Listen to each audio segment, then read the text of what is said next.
everybody? I'm Ted DiBiase, the $1 Million Man, and everybody's got a price for lazy booking. Hey, this is your Olympic hero, Kurt Angle, and you're listening to Lazy Booking. No, it's true. It's damn true. Ho! Hey, folks, I'm WWE Hall of Famer Hacksaw Jim Duggan, and if you want to know what's going on in wrestling, check out Lazy Bookings. Ho! Welcome, one and all, to a brand new edition of Lazy Booking right here on A2DRadio.com. Brought to you by Gibson, their LLC, your certified public accountants. They're located at 301 Oxford Valley Road in Yardley, PA. And you can give them a call at 215-369-3300. Hey, tax season did come and go, but it'll be back before you know it. So be ready, be prepared, and call Gibson Mayor. Well done. Well done. Guys, welcome back to the Real Talk Studios. A2DRadio.com brings to you Lazy Booking tonight and our Scanzano Sports poll question of the evening. What is the hottest feud going into Extreme Rules? Roman Reigns and Bobby Lashley, Braun Strowman and Kevin Owens, Dolph Ziggler and Seth Rollins, Nia Jax and Alexa Bliss. We know we have AJ Styles and Rusev there. We got plenty of other feuds. Team Hell No coming back. Guys, chime in. Join us on Facebook, YouTube, Periscope. We always appreciate when the fam joins us, so welcome back, and we appreciate that. We're going to talk Raw and SmackDown. We're going to talk Extreme Rules build up here in the first half, and then over in the second half of the show, which I hope you guys will join us, link is at the top of this page. You'll be able to join us for our greatest WWE European Champions Edition. That is right. Yes, we have the title here on display. And as they say in Highlander, there can be only one. Absolutely. We wanted to go a little different this week, give us a little something fun for us, for the fam to talk about, kind of debate something. And in a lot of ways, that's the glory days that people love to talk about when you talk about kind of that attitude era and kind of coming out of that. So we got a lot of fun tonight, guys. We'll talk a couple news items, a little bit of I did finally listen to the Enzo and Steve Austin podcast. It was very interesting. So I have a few things I want to say about that. Injuries, we've had quite a few of those this week, so we'll get into it. To the poll question. Gentlemen, how are we feeling in regards to the feuds that are building up? Obviously, this is the pay-per-view that it's going to lead us into the direction of where we're going to start building for SummerSlam. Hopefully, this is the one that finally pulls us out of that lull that happens after WrestleMania, getting to SummerSlam. So as of this point, with about a week and a half to go before the pay-per-view, what feud is getting you excited, or what feud do you think is, at this time, the build is being well done? Where are you guys at with that? Maybe you don't think any of them are being well done. I don't know. That could be an opinion too. We have Alexa and Nia, AJ and Rusev. What was the other ones again? On the poll question. We had Roman and Bobby Lashley. We had Strowman and KO. Dolph and Seth Rollins. We had Nia and Alexa. Or you could throw another one that we didn't mention. Honestly, right now, I really like the way they build up Strowman and Owens. Mm-hmm. I just love it because it's somewhat comedic just to see how Owens desperately tries to get away from Strowman every time, and no matter how hard he tries, Strowman still finds him and still trucks him at the end of the day. So it's great. I really love that set. I love that build-up that they have for them on Raw. Yeah. No, I'm enjoying that it has a little bit of a lighthearted spin to it, but to see Kevin Owens kind of do that kind of heel, squirmy, trying to figure out ways to get out, trying to reason with Kurt Angle, and then going out to the parking lot and he's hiding and he goes into the porta potty. I thought that was pretty funny. That was something you would see back like with the old DX stuff where they would drop the shit down on people or like different little things that they would do like that. But I think both guys have been great, and I guess considering kind of going into SummerSlam, there's not really a lot for these two guys to do because I think they're definitely going to be much more defined roles going forward after this pay-per-view. I think it's a nice little stopgap for both guys. Yeah. What do you got, Ryan? What do you like? For me, I think it's tough because none of these feuds, in my opinion, I don't think any of them are fantastic because I think a lot of them are, I don't want to call them stopgap feuds, but, the climax to all of this is not at Extreme Rules. It is at SummerSlam. So I don't know if a lot of these feuds are, let's just get through the month and let's just, almost like a time killer. Well, you know what I mean? Some are filler. Yeah. Some, but not all. But the one that I really like, and the one I'll go with here, is actually it's Dolph Ziggler and Seth Rollins. Because I think other than just those two and the match quality between those two, there's a lot of levels to it. Because you have the element of Drew McIntyre, you have the element of the Roman Reigns factor in there. It's where they're showing the relationship of Seth Rollins and Roman Reigns, to where I think that can carry over into how we kind of talked about last week, how I think that could play a huge factor into how I think SummerSlam is going to end at the end of the night, with Roman and Seth Rollins kind of being a main storyline. So I really like that because it can go in a multiple, of different ways, in my opinion. Yeah. No, for sure. I'm enjoying that, and I think that the interaction between them both has been really good. For me, it's actually Roman and Lashley, because I feel like Lashley was very underwhelming, and I don't think it's by his doing. It's by poor creative. And I think when they bought Lashley in, they just didn't know what to do with the guy. It's very clear. And if they had any kind of an attention span to go back and take a look at what he's done over the last 5 or 6 years, it's very clear. And kind of you're starting to see that Dominator kind of come out, to where, he's not out there smiling and being goofy. He's not out there talking about his sisters. He's going after the top guy now. And very matter-of-factly. And I like that there are some kind of, it's that sugarcoat of a little bit of realism on it typically is what creates the better programs. And I like that they're kind of taking jabs at each other. And like, it's true. Like, I think Lashley's promos have been much better, much closer, not even quite there, but closer to what you started seeing in TNA Impact.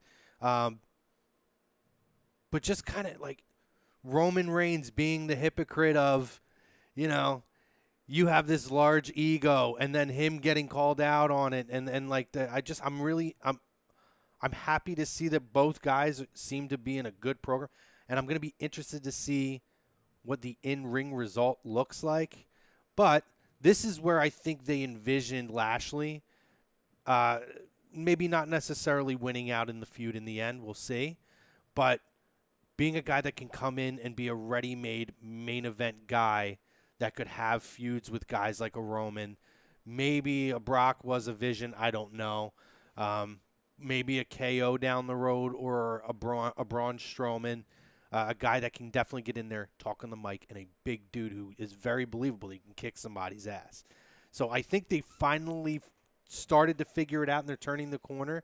And I think Roman's been really good in this too. Mm-hmm. There's not a lot of the goofy stuff with Roman, and that's why I'm enjoying the build to this a lot. I think the big problem with when they brought in Bobby Lashley, and I agree with a lot of what you said, they really didn't know what to do with him. They were like, okay, let's just bring him in. He'll be over because he's Bobby Lashley, and we'll just figure it out from there. And I feel like in the time, the feud we're all pointing to is the Sami Zayn feud, which just did not work. No, and it's a shame because Sami's so great. Yes, well, I think that's kind of that was their mindset, to where, okay, Bobby Lashley is going to get over because he's Bobby Lashley. Sami Zayn, he's great. He's funny. They're not doing anything, so let's just put them together and let's just see. And it backfired on him, to where it hurt Bobby Lashley tremendously. It hurt Sami Zayn tremendously. Literally. Especially because that too. Because at the end of the day, I could make the argument to where it hurt Bobby Lashley more, and Bobby Lashley won that feud. He came out winning. He did not get pinned. Yeah. And he came out looking like the tough guy. Yeah. Well, and it did more damage to him. Well, here's the problem with WWE. They do this with certain people. Not everyone, but they do it with a lot, where they will skip over a period of time in someone's career and ignore it like it doesn't matter. I think they did that with Bobby. Obviously, they obviously did not take the time and say, okay, let's actually see what he did in TNA, and let's see, or Impact, or whatever the fuck they're calling themselves nowadays. And Anthem Sports. Yeah, whatever. fuck that Al. Anyway, Yeah. so whatever he was doing there, which was very good, actually better than anything he did in WWE, I think they just glazed over it. They didn't really bother to take any time to look it over. Be like, oh, hey, it's Bobby. We could do the exact same thing we did with him like we did the first time. I'm like, yeah, not going to work because very different person than when he left WWE the first time around. Oh, for sure, for sure. I'm gonna get just a couple here on Facebook, but I'm going to jump to this one because this is the first time commenter on here. Stephanie Hoover commenting on Lazy Booking. Hey, Steph, what's going on? Who, by the way, Stephanie kills it in the Real Talk group, always. Stephanie says, I have no clue what you guys are talking about, but to be involved, I'm going to pick Alexa. That bitch always answers me when I ask her something. I like it. I like it. Frank Vespi says, hey, yo, sorry to bother you guys at work. Just to pitch in my vote to the European title. He says X-Pac's pick. Noted, Frank. Thank you, sir. Not sure with my pick with the feuds. Greg Wirth says Ziggler and Rollins and Nia Jackson and Alexa Bliss. James Wilder says probably Dolph and Seth. Greg Malakovic says, ho, I'm going with Dolph and Seth. Drew Rogers says, anybody else feel like there aren't any great rivalries right now outside of Alexa Bliss and Nia? He says Bobby Lashley and Roman Reigns is god-awful and is even worse since Lashley has no mic skills. Totally disagree with that. You probably just chimed in. Well, I think that they're actually starting to turn the corner and figure out with Lashley. I've liked their promos. I like that Bobby turned around and walked away from him. He wasn't smiling Joe in the corner.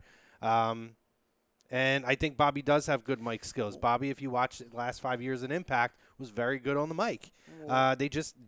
They clearly had no vision for him coming into WWE. They're starting to figure it out a little bit. Well, not only that, too, also with the whole thing of where there's no good feuds going on, it's just like, it's not the fact that there's no good feuds, it's the fact that they know they're in a filler month. Yeah. You know, they really know. It's like, well, what are we going to do? Are we going to try and make Extreme Rules a 5-star caliber pay-per-view? They're not. Probably not. We're going to focus on SummerSlam to be the 5-star. They're not going to take any risks. They're not going to make any of these shocking moments because what would they be doing? Because the big month is next. Yeah, it's not like Money in the Bank where they were trying their best to make it another big 5 pay-per-view. This time around, it's clear as day. This is just a filler. It's just to get you to SummerSlam. And I think that's huge, too, if you just look at because obviously Extreme Rules is one of these gimmicky type pay-per-views. So they look at it and they say, okay, we don't need to make all of these storylines 5-star because we have the element of the Extreme Rules, the tables, you know what I mean, et cetera, to where that adds the extra element that a great storyline or a great moment would fill in just normal pay-per-views. No, I agree. And he says Braun and KO is good for a laugh, but that's it. So we kind of agree with that. I mean, it's entertaining. The guys can work. Yeah. I can never see KO get run over by Braun enough. And you talk about guys that sell. Dude, when he gets struck by Braun, there's been nobody that takes that plowing over better than him. No, he does that. He does say, I'll admit to never have seen Bobby on Impact. Yeah, if you go back, Drew, it's good stuff to check out. Bobby was a guy who came in and was just a badass enforcer. And he came in, he didn't give a shit who you were, and especially his heel run was really good. And it was as believable as it gets. And they brought him in and tried to make him what he was the first time around, with the All-American, and which is cool. Listen, he's a military guy. Nothing wrong with recognizing that. And he can still do what he did in Impact, which we saw as a face. But it was clear they had no vision. It was kind of like, we know what we have, but we don't know how to use it. And I think, as I had stated, I think that we're getting to where they know this is a guy. I don't know that he's ever going to win a title or at least a world title with WWE. He probably will because Vince loves him. But I think that he's a guy that can definitely work good programs with main event. But the goofy stuff with Sami Zayn, it was very clear that they had nothing. And it's filler time. That's what they do. They start experimenting with things around this time of year. Yeah. Well, I think we talked about it a few weeks ago, right at the tail end of that Sami Zayn-Bobby Lashley feud. And I had said, it seems like they're trying to make Bobby Lashley relatable. And I'm like, no. The reason why Bobby Lashley is so great, it's because he's not relatable. They tried to make him relatable his first time around. See how well that worked out. Yes. For Yeah, him. I mean, you're exactly right, Ryan. In Impact, the whole thing was, no, I'm better than you. Yes. I'm bigger than you. I am a supreme athlete. Just look at the guy. And nobody can touch me. His whole thing was to not be relatable and to be better and bigger than everybody else. And WWE just kind of went back to what they made him before when he was super green. I want to touch on one comment. I don't know if it was Drew Rogers, but someone had said they had commented on how good the Nia Jax Alexa Bliss feud is. And it's interesting because let's go back to the first time they were in a feud. It was god awful. And universal, like everyone agreed with that. Now it's just amazing that now it's being praised. You know what I mean? Which is good. Well, the element of Ronda Rousey being sprinkled into there makes a difference. Drew says, I love Bobby in the ring, pound for pound as strong as anyone else.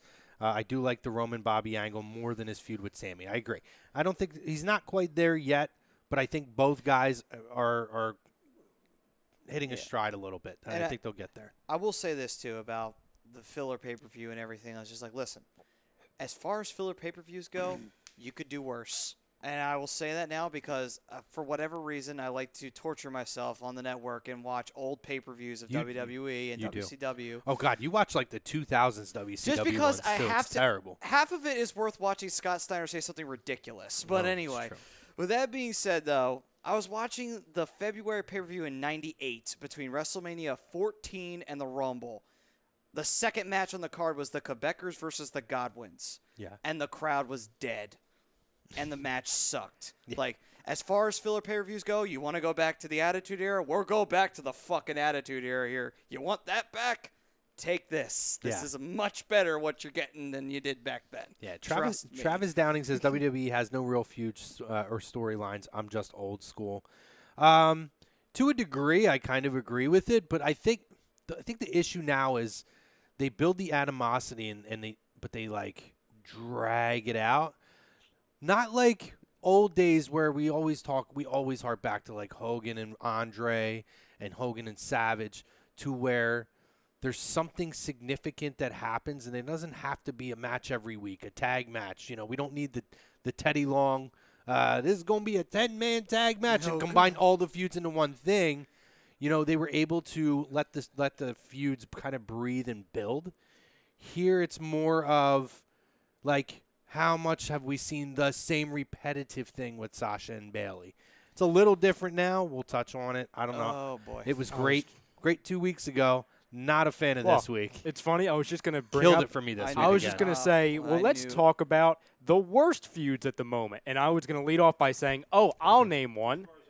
That might be Greg. Not sure. I was going to say, the worst feud at the moment. What? Dr. Shelby's back? Oh. Like, we were celebrating last week, Chrome. We were like, oh, my God, Bayley finally did it. Is she heel? Is she not? That's the storyline. So no, they're in the office with Dr. Shelby. So now the question is like, okay, so they bring in Dr. Shelby. It's like, all right, so are they going to go completely the Team Hell No route where they hate each other and then they're going to what? They said they're going to make a women's tag title. They've been rumoring that or talking about that for freaking ever. Are they really going to do this where they're going to have Bayley and Sasha make up and then they're going to have them win the tag belts and possibly lose them to whomever the fuck they lose it to? Yeah. It's like, really? That's the route we're going with this? I mean, I guess WWE is really against making money or really against doing something logical because for whatever reason they just choose to go the opposite direction every time. Greg Ward says, I think Zayn Lashley feud could have been great had it not been for creative using Lashley's sisters. I agree. That was super cheesy out of the gate, really bad. And the obstacle course. That was corny as hell, too. Travis Downing, he says, the biggest thing is that the athletes today don't have mic skills. Here's where I'm going to disagree. A lot of the guys in the 80s and 90s didn't have mic skills either. Every generation has its standouts. Like, look at a guy like The Miz now, who is phenomenal on the mic. Look at Kevin Owens. Over how many of the last 20 years, Chris Jericho. There's a lot of guys who can work the mic, but you do have a lot of lousy guys too. And I think, John Cena has his really corny moments, but John Cena has had some really great promos over the years too. Yeah. I think I will concede that I think main event, like true mainstay main event guys, aren't as polished on the mic as the guys in the 80s and 90s, like the Flairs. Hogan. Really, half the time, if you go back and watch Hogan's interviews, like Flair and those guys, and Dusty, those guys stand the test of time. Like, you could feel something from that. Hogan, a lot of times it was a bunch of goofy nonsense, and I liked him, had a lot of energy, but and Warrior, and then all those guys that people look back, were they memorable promos? Sure. Savage, too. Savage had his great lines where he talked about the cream of the crop and had the creamers he was opening, but then he went down the Warrior road where he got to, what the fuck did he just say kind of a deal, you know? So I think it's generationally like that. Here's the thing, too. Another guy who actually wasn't bad was, depending on if he was a heel, was Lex Luger.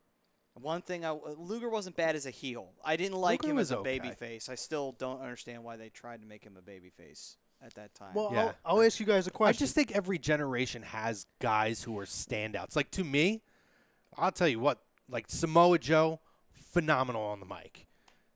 The Miz, absolutely phenomenal on the mic. Even when Miz wasn't being pushed, go back and watch some of his promos. It's good stuff, man. Yeah, because, I mean, look at, you had, like, perfect example was the tag team with him and Morrison.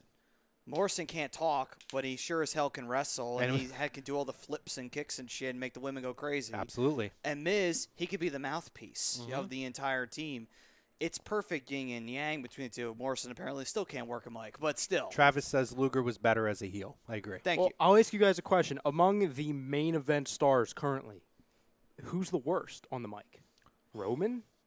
And eliminate Nakamura for Like, I obvious don't. By the way, Nakamura's awesome Well, now that's true. with what he's doing. Yeah, true. but you can't put He's building language to his barrier strengths. in there. Well, that's what I'm saying. That's not fair. No, that's you what I know? said. Yeah, it's exactly. But the way he's doing right now, he's playing to the strength of it, and he's putting out very concise and phenomenal promos.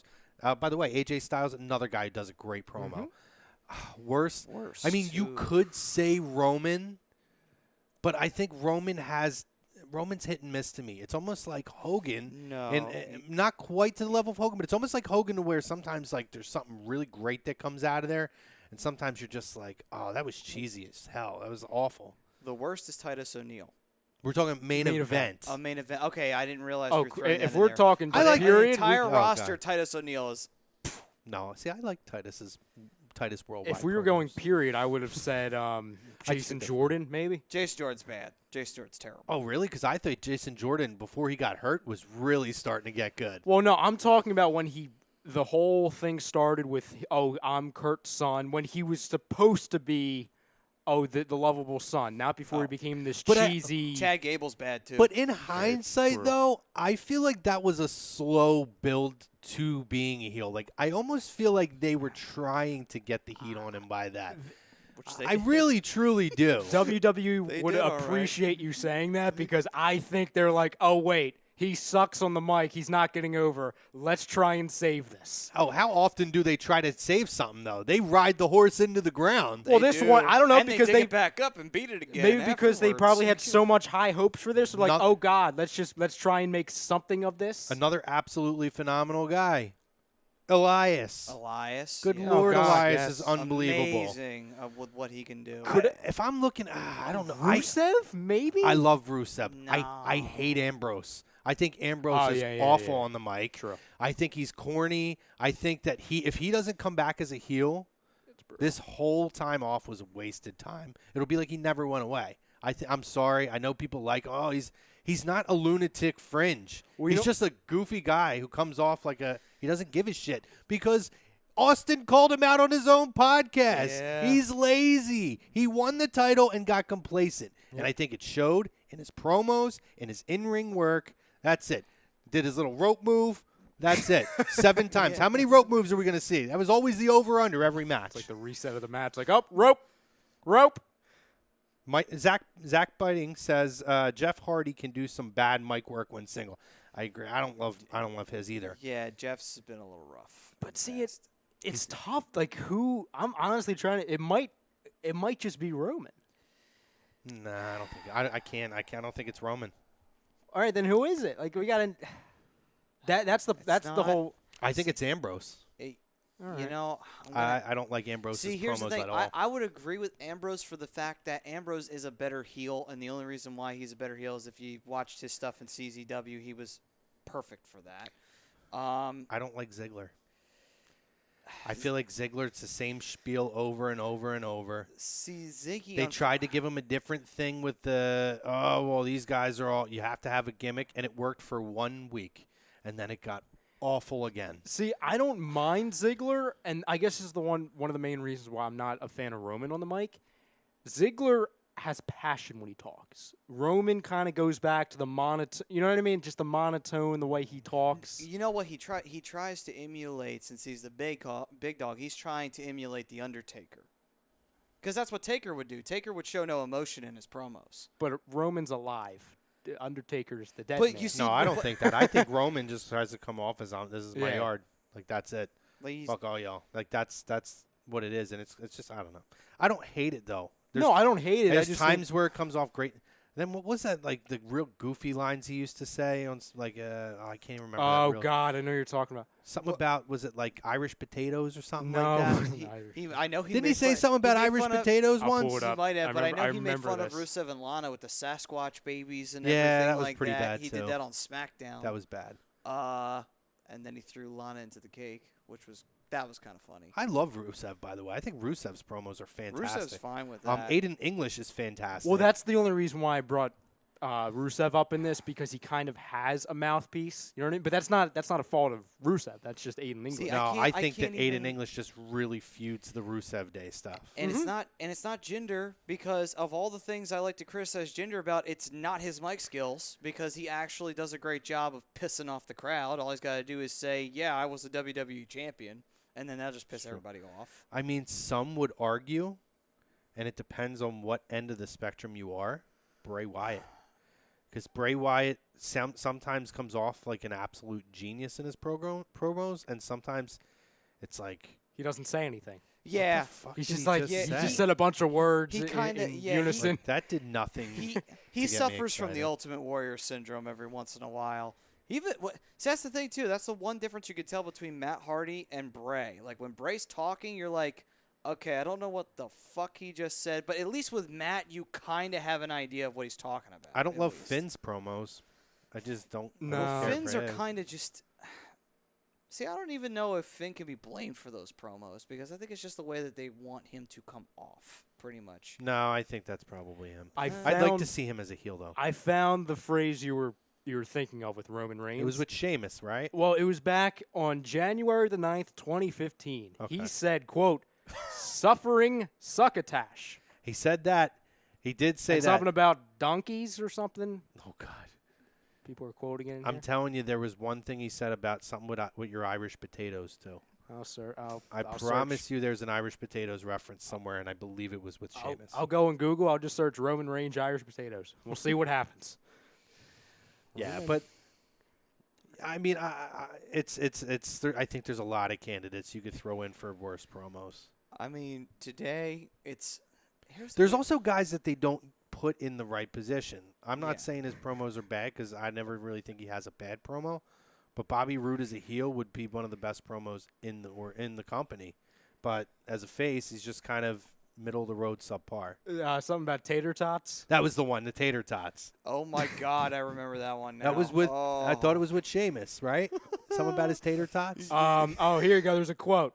Roman said, I thought Irishmen had potatoes. It looks to me you're smuggling tater tots. Yeah. Now that was crazy. Wow. I think we've made our case here. Who? Okay, and you know what? I want to Not know good. what fucking idiot wrote that and told Roman to say it, because I'm pretty sure Roman did not want to say that. I'm They sure just Vince told- endorsed that one. I'm Zach pretty says sure. Kevin Owens promos are bad as well. What? I don't know. What? KO's fine Kevin with me. is phenomenal I love as a promo, KO. and the thing with KO is it's the other, like, the undertones that like the things that he says, kind of underlying things. Yes. Like when what was it? Him and Jericho were backing up, and they just started calling each other like weird nicknames and stuff. It's just he's very off the cuff with some of the like one-line zingers that he has. I think I would have to respectfully totally disagree with you, Zach. I think KO is easily one of the best promos in the WWE between right now. him and Jericho, and then him and Sammy. I mean, Christ. I mean, those are like two dynamic duos right there. I mean, the best friends And segment. everything they say, whether you agree with it or disagree with it, makes sense. Yes. It actually has sense to it. It does. No, I was going to say the best friends segment from a few years back. I mean, it was so great because of their mic skills. Oh, Baron Corbin. Corbin's pretty bad. Yeah. See, I was going to say him, but I'm like, is he main event? But he was. At one point. He's not. I don't know if he's main event, but Constable he's Baron in a Corbin. high-profile position right now. And I don't mean like the constable position, but as far as being featured with Kurt Angle, making decisions and such like that. Is he like corporate Kane now? I mean, that's Basically. basically he's corporate Corbin. That's Essentially, yeah. That's pretty much what he is. Good God. They just changed the name and made it Constable. I swear to God, they take guys like Wade Barrett, they make him Bad News Barrett. They take Kane. Oh, you're corporate Kane with some slacks. To be fair, though, Wade Barrett did get that over. Bad News Barrett was fantastic. They did, but the Yeah. sad thing is they didn't want him to. I'm afraid I got some bad news. May I please have some decorum? I miss him. David Ross is finally in the house. Oh yeah, he said something funny over here. on Jeez, YouTube, David. too. What's Yeah, up, buddy? Yeah, he had a few comments. I'm just confused, though, because David is usually the first comment as Well, soon as we oh, no, sign he on. He was was first over on here. YouTube. He, On But YouTube. he usually has it on both, so he's That is slacking David, on one, and I'm true. disappointed, David, let's work this out, David. David, Come on, man. I want to know, David, what did you think of Mandy Rose's little Happy 4th of July, folks, picture posted? He's probably Oh, still wow. recovering. I'm sure he might have taken it to Staples to get that shit Well, blown up. 10 minutes before we Had that went in his live, room. Chrome, David Roska says, if I was Universal Champion, I would be holding it for 712 days as a longest reigning champ ever. Wow, I mean, So he's hey, we would endorsing all love himself. to have that. Absolutely. Put yourself over, buddy. Why not? Hell Then yeah. he said Bobby Lashley will beat up Roman Reigns at Extreme Rules 2018, and Nia Jax will beat Bliss at Extreme Rules for the second time. # Raw Women's No, Champion. that's not going to happen. Nah. Not that one. No. Here, so Jamie Sammons says Lashley and Brock amongst the worst now that Cass is gone. Cass would have probably been the I worst. forgot about In Brock. hindsight. Here's the thing with Brock. Brock doesn't talk. So when he does talk and he does those face-to-face things, like those little backstage segments, I think he's good in those.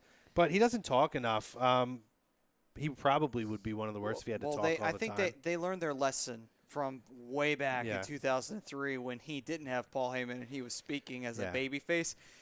It sucked. And again, I know we've talked about it a bunch. I'll say this with Lashley. Go back and watch his last 5 years. Much better. In WWE, I would agree. It has not been good. I don't think it's his fault. If you watch his Impact stuff the last 5 years, I think you'll get a little bit of a different opinion of Bobby Lashley. It's all because And they're getting there. It's getting there. I don't know if it'll ever get all the way there with this creative team, but it's Yeah, getting there. That's the problem. It's all because they try to have everything be done through creative. Yeah. And it's like, here's the problem. Creative are fucking idiots. And when you have morons with dribble on paper and you got to tell wrestlers who probably could come up with 20,000 things better to say at that moment, at the very second that they say, go. And they got to write that down and read it off. Who the fuck's going to get Well, it's that? almost You know? like we talked about it when I read my buddy's cover letter for when he applied for a WWE job. Oh, which yeah. was phenomenal. Yes. But he was, telling us about, and it's Chris Pappas, he was telling us about some of the requirements. And, like, they want people who were, like, sitcom writers and stuff like that. Like, it almost is a kind of odd throwback to, like, when Jim Herd was in his role with WCW. And he really was not a wrestling guy. Now, I know they have wrestling people and agents around, but it's very clear that they're not as much a part of the creative as you would think, unless they're just that naive at this point in their lives. But they're not bringing wrestling people in. They're bringing in people who wrote for Kevin Can Wait and Roseanne and whatever other sitcoms are out there. I don't have many left, but whatever other sitcoms are out there. It's true, and it's sad because it's just like, if you go back to any of the old school wrestling promotions, minus WCW and WWE, who did they have really booking the shows? It was the promoter and one other guy. And usually that one other guy and him would say, okay, we're going to do this and we're going to do that. Dusty Rhodes would sit with Crockett on his boat and talk for hours about what their plans were for the next like 3 or 4 months down the line. I think they had brought, for example, they brought Magnum TA in one time. They said, Magnum, you're going to get the belt this month and you're going to carry it for a while, right before Magnum's career ended. But they would just have sessions all the time about like, okay, we're going to do this, we're going to do that, we're going to do this. It's like, but it's coming from somebody who has been in wrestling. Well, that was back too when you had, when you talked about the territory age, and the NWA actually had like a committee that would come together and actually make decisions on things. And, you know, it was all the promoters that would come together. Okay, this is the guy that's going to represent the entire NWA organization, and he's going to go around to the territories, and he's going to help to build your star and this star and this star. And there was always a vision for it. So, although, you know, I think the territory age was definitely ready to kind of be put to rest when it did, but there was great things that were done then for the benefit of the wrestling business. But it's a sports entertainment business. Well, yeah. If anything, we have to remember that. Yeah. If anything, if it wanted to stay a wrestling business, you take the business model of how it was being done. You don't necessarily follow the same, you know, way about it where it's territories and everything, but you take the idea of, okay, this is how we're going to do the wrestling, you know. Unfortunately, WWE decided to go the route of sports entertainment, and then they hired that jack-off Vince Russo, and there you go. The rest, they say, is history. Travis Downing says Sullivan did some booking in Florida. Yes, he did, and Mike Graham, too. Absolutely. Wrestling guys. It's wrestling guys. It's all wrestling guys. Yeah. Adam Senior Howland. What's up, Adam? First time I've seen you in here, I believe. He says, I'm intrigued by Styles and Rusev. I am, too. I don't. I mean, I clearly don't think that Rusev's going to go over in this. Although I wouldn't mind if he did. I think that would be a hell of a thing to see at SummerSlam when they're trying to build up SummerSlam to be such a huge event. What if? Oh, okay. I love when Ryan does the what if. What if they actually put the belt on Rusev? It would be great. He wouldn't win. It would be via some shenanigans. I wouldn't even say with the help of Aiden English. I would say someone that would come out of nowhere, maybe a Samoa Joe, a Nakamura, etc., that would interfere and distract AJ Styles. Okay, Rusev wins it. You then, because I've been saying for months, I think they're going to have some kind of fatal four-way, triple threat, something along those lines in the main event, or one of the co-main events at SummerSlam for the WWE title. You give Rusev a month of it.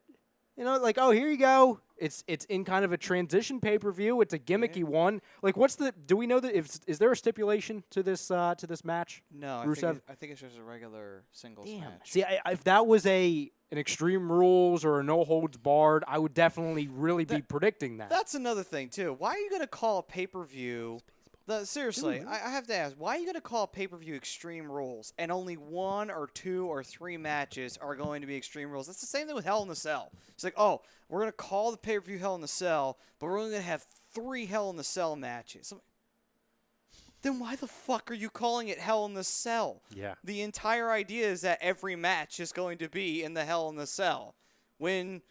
for example, when TNA said lockdown, every match is going to be in the 6 sides of steel. Did they do 2 matches in the 6 side of steel and they decided not to do the rest of them? No! Every single match was in the fucking cage. Literally every match. Like, it's like, I don't understand. Like, this is what not having competition does. It makes you terrible at your fucking job. We dropped Facebook for a minute. Ooh. Well, that's all right. We're picking it back up. We're going to keep going. So, yeah. With that being said, I had to get that out of the way. Because no, I agree with you. That just pisses me off when I see them gimmick up a pay-per-view and they don't actually follow through with the entire thing. It's like, we're back home. What, you know, what is wrong with you guys? Like, seriously, you just want to back fucking hand them half the time. Like, seriously.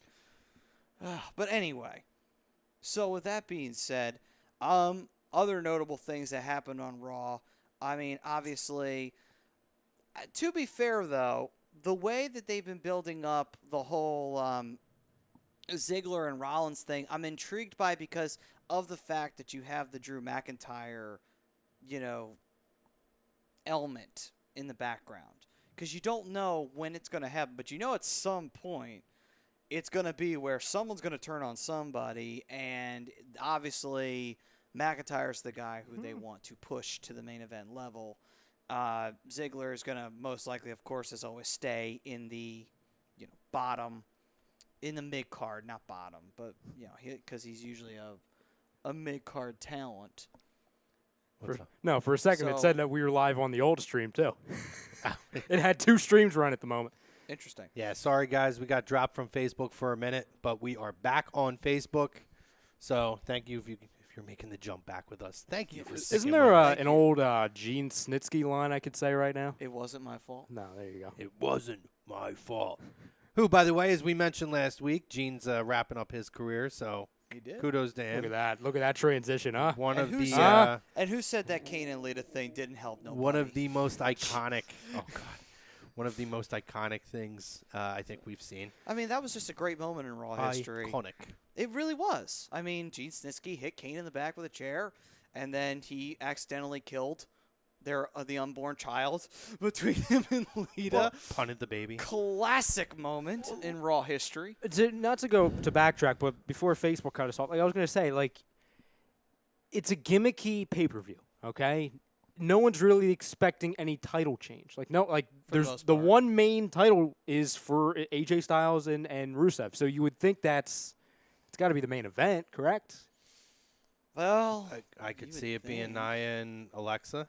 Really? If there's a big spot for Ronda, sure. See, I was going to say, but I think that might be one of the co-main events, if not the main event to SummerSlam, if they indeed have Ronda go over. So would they have back-to-back? I'm just saying I could see Oh, it. yeah, I could see it. I'm with you, though, and I said that a couple weeks ago. I truly believe that you're going to get Ronda and Alexa closing out SummerSlam this year. Well, it depends on, and as for Extreme Rules, it really depends on what's going to get the crowd to go home with a huge, holy shit, that was awesome feeling. Because, I mean, it would make sense to have Nia and Alexa end the show because it would be awesome if Ronda, even though she's technically suspended, she says, fuck that, buys an actual ticket, goes to the show, interrupts the match anyway, doesn't fucking matter. She's Ronda freaking Rousey. Why the fuck does she need to care? So that would get a huge pop.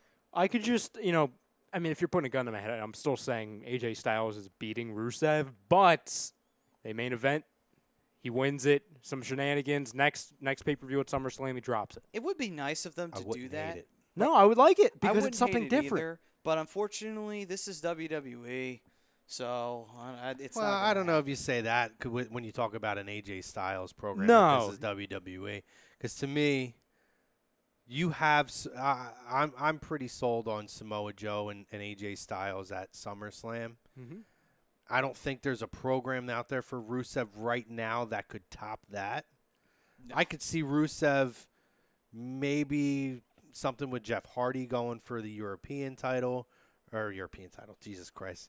We got the European title. United States title. Well, the U.S. I got the title, European yeah. title tournament on my mind.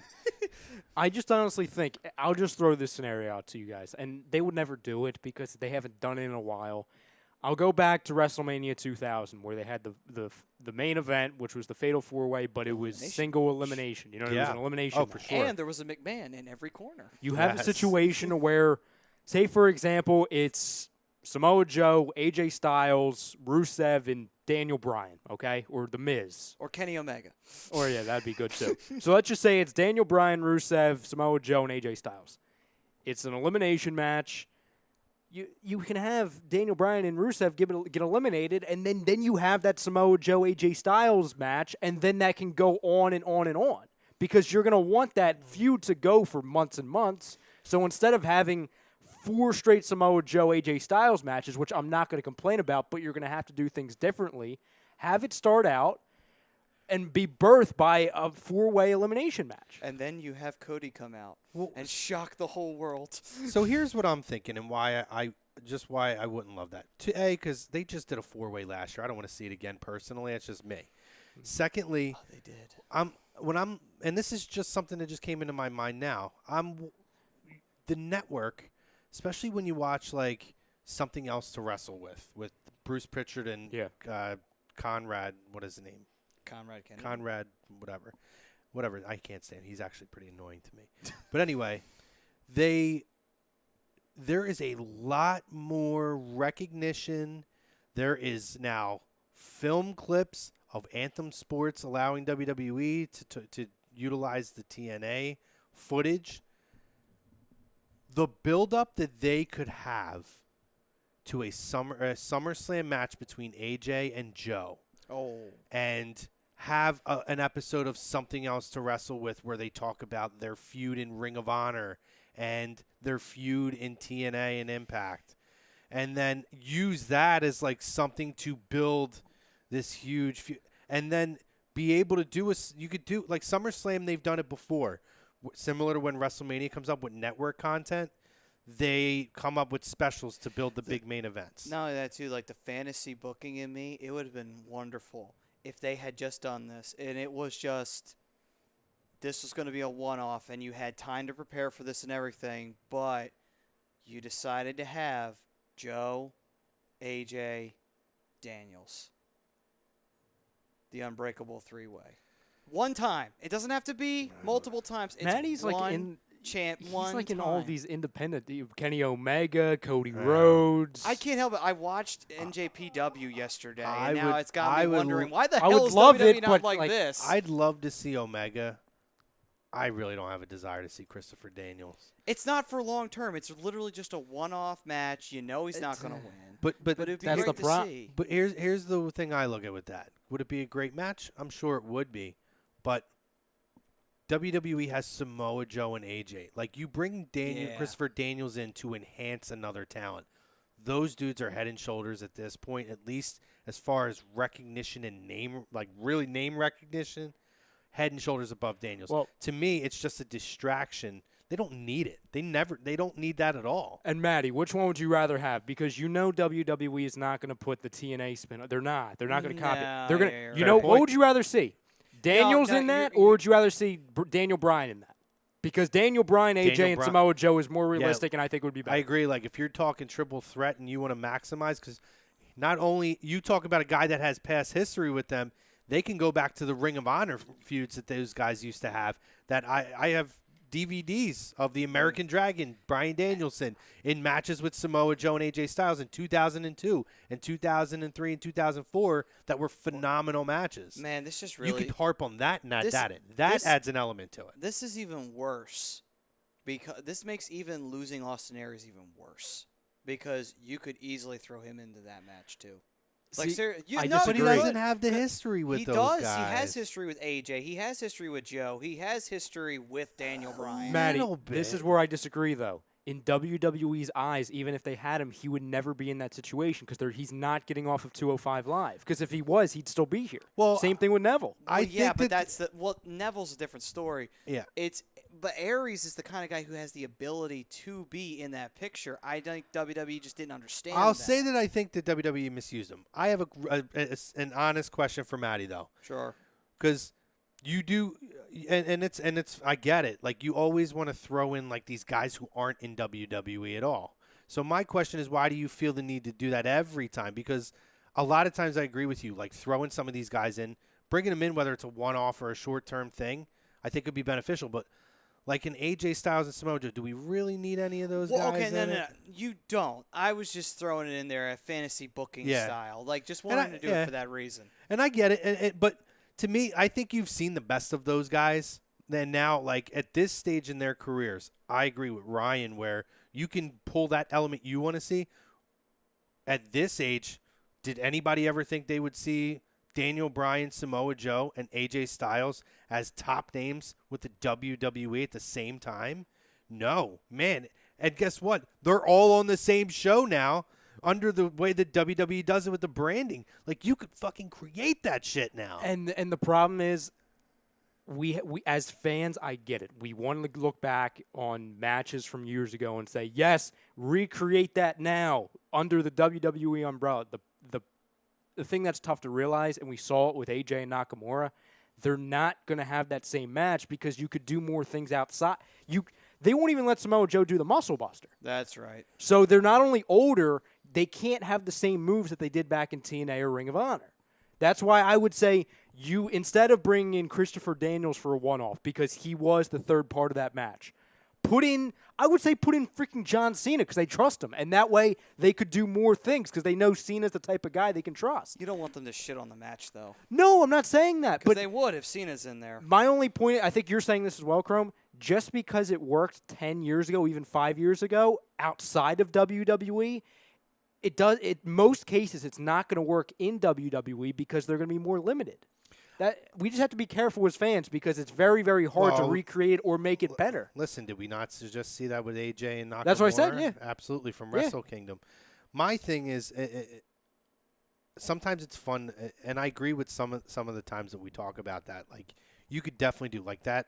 Talking about a fantasy NJPW and WWE card was freaking awesome. But then I look back, and I think Ryan kind of hit it right on the head. Like, sometimes some things that were that iconic were better left just as they were to be remembered that way.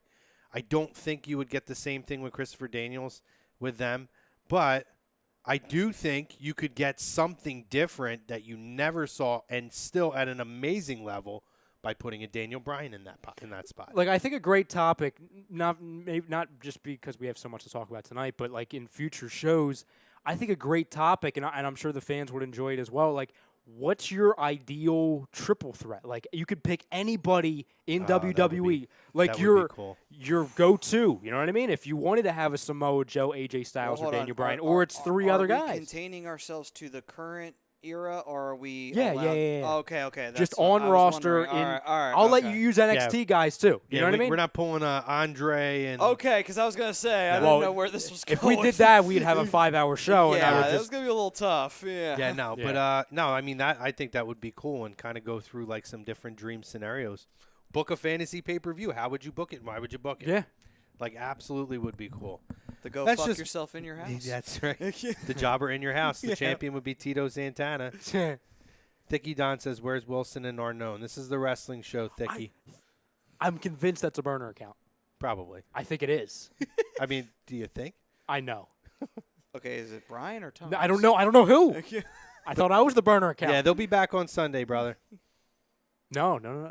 Yes, they will. Well, no, Wilson and Wilson will be back with sweeps. Tom will be and maybe next Greg. Is Sunday. Greg?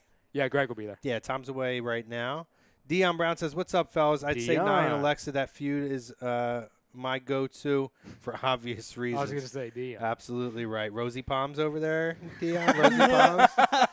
Nah, I'm with you, brother. Hey, my go-to is Mandy Rose's Twitter account or Instagram account. Did David right now. Roska give his assessment on that yet? No, He's I been didn't. very quiet. He hasn't said anything about it on the YouTube. What are we doing, David? I expected to, as soon as we came on the air, because Roska's always got the first comment sitting there like 45 minutes before we go on. Hashtag Mandy freaking Rose. Every time. Always a Mandy Rose thing.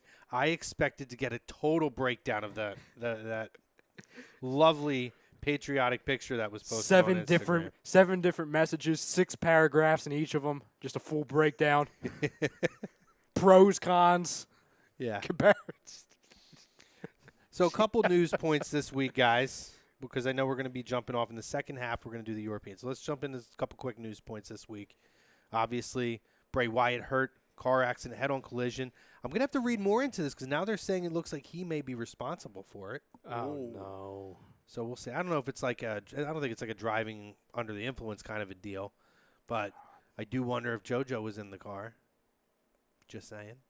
Anyway. Let's see where your mind's at on that one. Good conspiracy theory. Fuck Bray. Who cares? No. But, I mean, in all seriousness, though, like, that's bad. That could have been really bad. So thank God he's okay. And then no one's hurt or anything. I don't believe there was any major serious And there was injuries. No fatalities, right? No.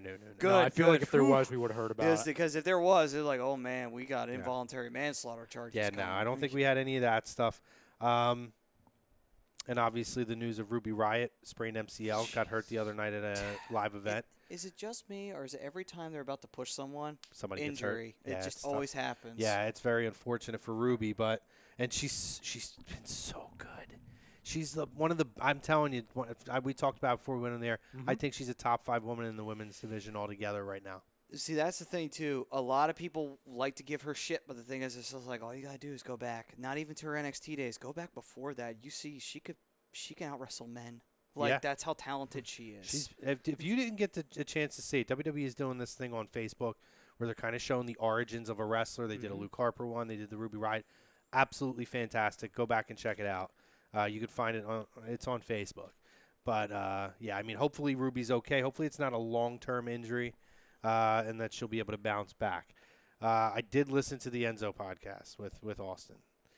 I'm a little sympathetic, a little more sympathetic to him. To the situation, I'm sympathetic. To the man, I'm a little more sympathetic than I was. I agreed with what Mike said. I thought he came off very, very well in that. And I do think in some aspects he got railed a little bit. But what he does say, no hard feelings with WWE.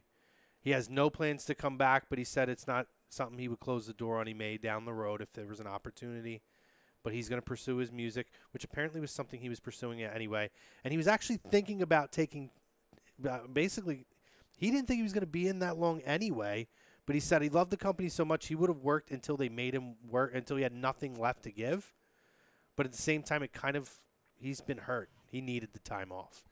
And he took responsibility for putting himself in the position of the company that he keeps himself around, which is how many times, Ryan, did we talk about that on this show? You know, you never deserve that, but these things happen when you put yourself around shady characters.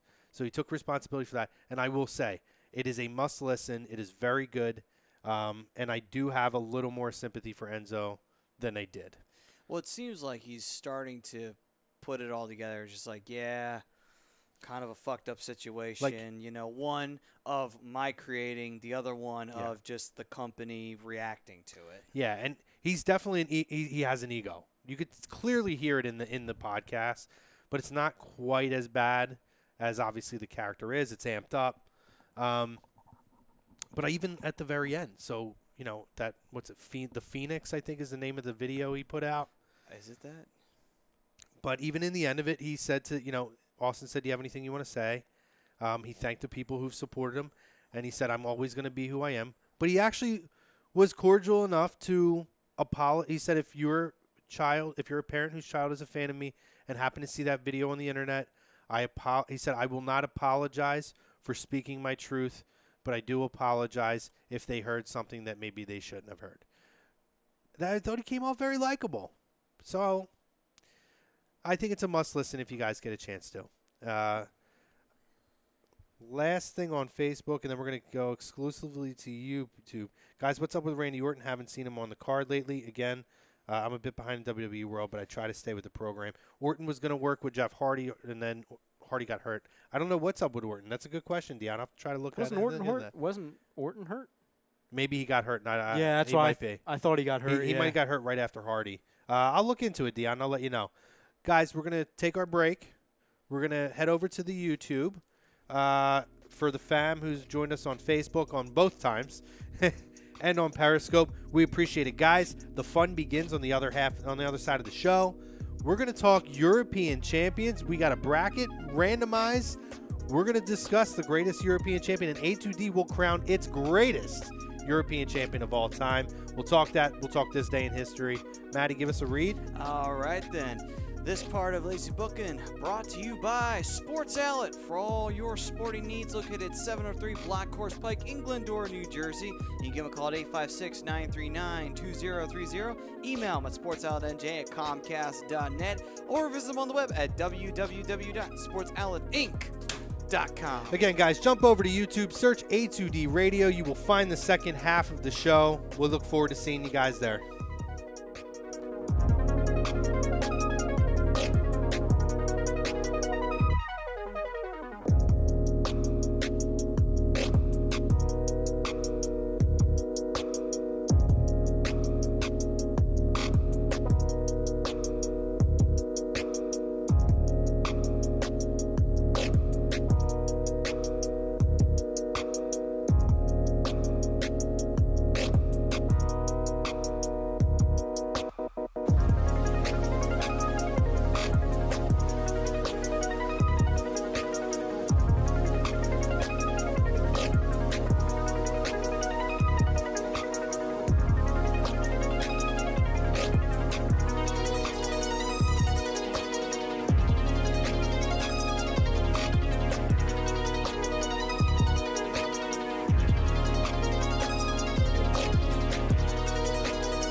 Welcome back, ladies and gentlemen, to Lazy Booking right here on A2DRadio.com. Brought to you by Scanzano Sports Center, located at 5 Carnegie Plaza in Cherry Hill, New Jersey. You can give them a call at 856-889-3434 or visit them on the web at www.scanzanosports.com. Boom. There it is, Matty. That's right. Welcome, guys. Welcome back to Lazy Booking from the Real Talk Studios on A2DRadio.com. Second half of the show, we wanted to do something different this week, and we're going to probably make this a thing occasionally. A2D wanted to create the greatest bracket. Something that we did in the original Lazy Booking podcast, so I think it was our 5th episode. We did the Intercontinental title bracket, which was the inception of my hatred for Tito Santana. I never realized how much I hated Tito until we did that show because of my staunch defense against him when everyone loved him, and I didn't understand it. All those feelings surfaced. Finally. It was obviously something suppressed for quite a bit because I was on fire in that episode. Could have caught a charge in a couple of states. So, guys, yeah, if you made the jump from Facebook and from Periscope over to the YouTube, we appreciate it, guys. We look forward to continuing the conversation. In this second half, we really want to hear your opinions because we're going to give a lot of opinions. We did a randomized bracket. So we pulled a little background of the title. There are 27 recognized champions in the history of the European title. We took 16. And I think it's whoever's not on the board with the exception of maybe a Jeff Hardy. But I think we agree Jeff Hardy's European title run was not exactly the most memorable. It's the same thing with DDP. It's just like DDP's not going to be remembered for being a European champion. No. So there was a few notable names, but not so notable title runs. Then you had the Midians, the Spike Dudleys, and those kind of guys. RVD, I believe, was the final European champion. He was. And the very first was the British Bulldog, who defeated Owen Hart in a tournament in England. So, was it in England? No, it was in France, wasn't it? Either it was France. No, I think it was Germany. You're right, it was in Germany. Jeez, I can't remember everything. It was that really shittily shot Raw that looked like a live event. Yeah, it looked like an ECW type of lighting, which actually I thought ECW was even better lit than that was. But yeah, so 27 champions, 37 official reigns overall for the European title. The title it's been defunct for how many years? Let me see. Since 2002. 2002, yeah. It was retired on July 22nd, 2002. Oh, wow. So the 16-year anniversary of this title being retired is coming up. So fitting that we chose around this time to do it, obviously because we're going to be doing Extreme Rules and other things coming up and the SummerSlam build-up. It's a little better to do it at this point. So our matchups that we have for this, our first round, we're going to start with the first matchup. We have Kurt Angle versus Triple H. So, gentlemen, I have my pen. You're going to see me kind of move around and try my best to get up there and jot. Not that you guys can really see it that well. We did post the picture of the bracket. Yeah, it's on screen. It's on Facebook, and it's on is it on our Twitter as well? Well, I had it on the screen on YouTube, too. They were looking right at it, too. Perfect. So there you go, guys. So you could see it. So, all right. So, Angle. first round matchup. We're going to go by vote style. There's 3 here. Might as well. So we got an odd number of votes, guys. All right, then. So who wants to... And maybe we'll be swayed by the fam if the fam has a great argument against what our decision is. Maybe we'll go back and we'll make a switch. We'll see. First matchup, Kurt Angle versus Triple H. Who you got? We're going to go with Mr. Brodo over here to kick this one off. Kick the honors off. Well, we talked about this briefly before the show, and we were talking about as well, like, a big part of, how at least I'll vote for it, whether or not I remember them as European champions. Okay. So, for example, we start off with Kurt Angle and Triple H. Both of them I really don't remember. Like, Triple H, the first thing I think of when I think of Triple H is not the European title. I can make the argument for Kurt Angle as well. Maybe a sledgehammer? Yes, or just another title in general, you know what I mean? Or a gigantic nose. Yes, or the fact that he bought in, or married in, excuse me. Yes, there we go. So, for me, when you look down to it, Kurt Angle, I look at him and I remember him because he had the opportunity to win that title, win both titles. What was it? The IC and the European title against vacant and Chris Jericho. Correct. And he didn't. And he didn't win either of them. Yeah, he dropped them both. And for me, like, yes, he was a champion. He went in as a double champion and dropped both titles. But And here's the funniest part. Didn't get pinned. Never got Did not get was not a pinned. factor, yeah. But for me, I remember him as European champion. The thing that sticks out to me is him losing it. Okay. So, in that case, Triple H, again, I don't think of him as the European champion, but solely based off of the Kurt Angle reasoning, I'm going to go with Triple H. We got to vote for Triple H. Maddie, what do you got? I will have to go with Hunter Hearst Helmsley, and the reason why I say that is that prominently Triple H was, I remember his European title reign being a lot more important. Like, don't get me wrong, Angle did make history. He was one of, I believe, 3 guys that held the European and Intercontinental Championships at the same time. But I think when you look at the scope of it, Triple H really did need the European title when he got the European title, and it did boost him up more in the card, and he had a great rivalry with Owen Hart for it at the time.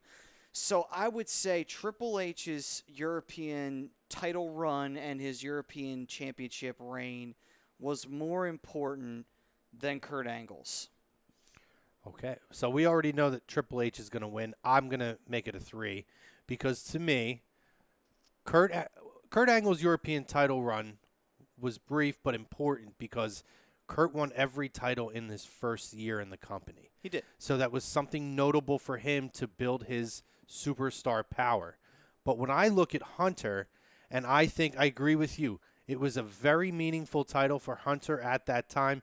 It was when he was starting to separate from the Hunter Hearst Helmsley gimmick and into the Triple H mentality and character. And this was something that separated him from Shawn a little bit. And I think of, when I look at a more memorable feud for that title, I look at his feud with Owen Hart over the European title as something more notable than anything that Kurt Angle did. So for that, I take Hunter. So Hunter is our first choice. And I don't think anybody's going to sway us if it's a three-peat. So, first one, Hunter. I could have did that better. Second matchup, guys. We have Chris Jericho versus the British Bulldog. I'll let you lead this one off, Maddie. Well, it's an easy one, and it's Bulldog. Only because Jericho, after winning said European title off of Kurt Angle that night at WrestleMania, he infamously lost it the very following evening on Monday Night Raw to Eddie Guerrero. So it has to be British Bulldog. He's also the first ever European champion. Come on now. Even if Jericho had a run, you can't do it. Bulldog was the first one. Yeah, see, can I just say ditto on that? Because I don't think it's close. I really don't. So that's 2 for Bulldog. All right, then. Okay. Yeah, I go Bulldog because he was the first European champion. Had one of the most iconic European title matches, was the very first one with Owen Hart, and immediately they established it as a title that was worth competing over. So to me, hands down, British Bulldog. I'll make the hot take and say that he's going to be very difficult to beat in this. I would say that maybe he is the key #1 seed in all of this if it was indeed seeded. I would If say it was that's seeded. Yes. More like it was just randomly drawn. probably not that much of a hot take there, Ryan. No. I didn't think so either. I don't know why I called it that. All right. All right. Our next matchup, Matt Hardy versus Eddie Guerrero. Go ahead, Chrome. I'm going to go Eddie Guerrero. At the time, I think the title meant more to Eddie. I think when Eddie came in, he was establishing himself as a star away from WCW. I think that the title meant more to his build of a star power than to Matt Hardy, who is also more primarily known as a tag team wrestler prominently in his career. So for me, it's just simply by going, what are these guys probably more known for? And, of course, Eddie was a world champion and all that, too.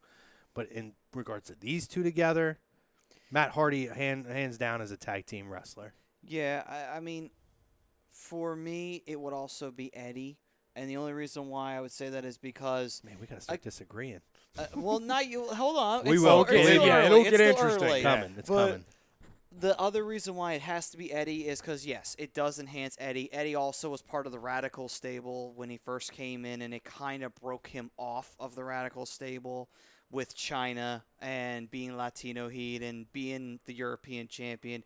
It showed that, okay, Eddie can be more than just a guy you put on a card to have a good match. Mm-hmm. He can work on the mic. He can do some fun stuff backstage. He can carry a belt legitimately.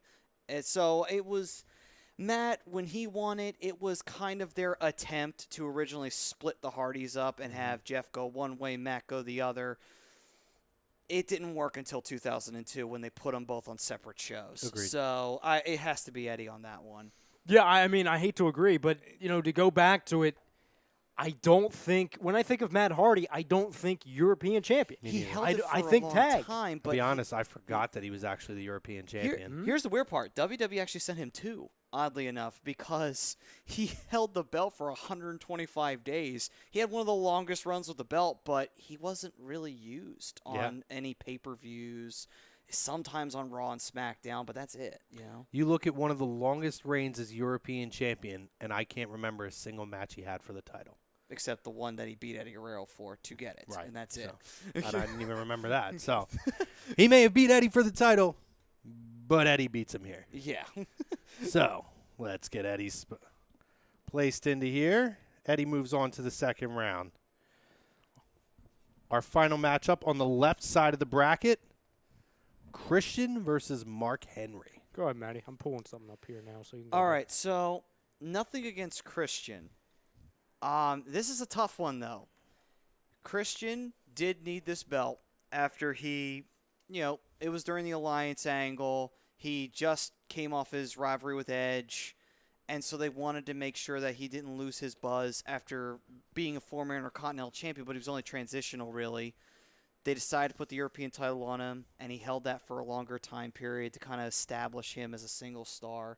But Mark Henry, it was the first time, even though he didn't beat anybody for it, he was given it. Mm-hmm. It definitely showed that, okay, we can put a belt on Mark Henry. And it was kind of the start of Henry's career. Yes, Henry was with the Nation of Domination, but it was his first belt.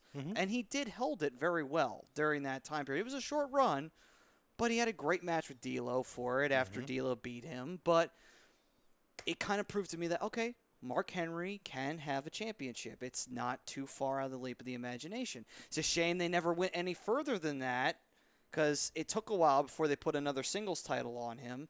But, however, though, he did hold the European title, in my opinion, pretty well. Okay. For me, I would go with Mark Henry, and I'll make another comparison with, we always talk, I'll compare it to someone who's currently on roster. We always talk about Big E Langston, someone who we all believe could be a very good singles competitor. And now he's obviously in this group of the New Day, which I'm not going to compare that to the Nation of Domination, but it is a group with multiple different people, obviously, something that was a huge, I wouldn't call it main event, but it was big in its time. Every member of the Nation of Domination is in the Hall of Fame with the exception of D'Lo. Mm-hmm. That's notable. So for me, Well, The Rock, but he will be in. when you compare Henry in that situation when he was coming out of the Nation Domination and they believe that he could be a singles guy, he gets the title and it proves it. I think that's a lot what should happen with Big E, and I could see the importance that could have on Big E. So if I can make the comparisons with that, I absolutely say Mark Henry wins that one. Yeah. Because Christian's more known for his Intercontinental title runs, I think. And it's another tag guy too. But I'm going to go Christian, All even right. though I lose, because to me, Mark Henry is more of a world champion. When I look at Mark Henry's career, I remember Christian being a European champion. That is true. I don't remember much about Mark Henry being a champion. When Mark Henry made his mark, and I agree with you that may have been a launching point, but to me, until Mark Henry won the ECW title, that's the title they put on him that started his catapult. I think for Christian, the European title meant more for him to start to establish him as a singles competitor. So, for that, I say Christian. But I lose. Bastards. All right. So Mark Henry moves on. No. Yeah, Mark Henry let us move on. I forgot. Don't you fight it, Chrome. I almost wrote the wrong name down. We were about to have a dictatorship right here. It's just like, nope, you're both wrong. All right. Second side. Speaking of D'Lo, Go ahead, Chrome. our first matchup on the right side of the board, and I'm pretty sure this is going to be a squash, as it would have been if it was actual in-ring match. D'Lo and Owen Hart.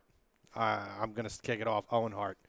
Need I say more? He had many memorable feuds and matchups for the European title, notably Bulldog and Triple H, two guys we've already talked about. Well, one thing I also will say, this is hard, though, in one aspect. D'Lo, that was his belt for for a good year there, 2 years actually, 98, 99. That was his belt. You could not imagine anyone else holding it but D'Lo Brown. Mm-hmm. And D'Lo had some great matches with it. But I will say, it's hard, but I'm going to go with Owen. And the reason why I go with Owen is because talent-wise, phenomenal.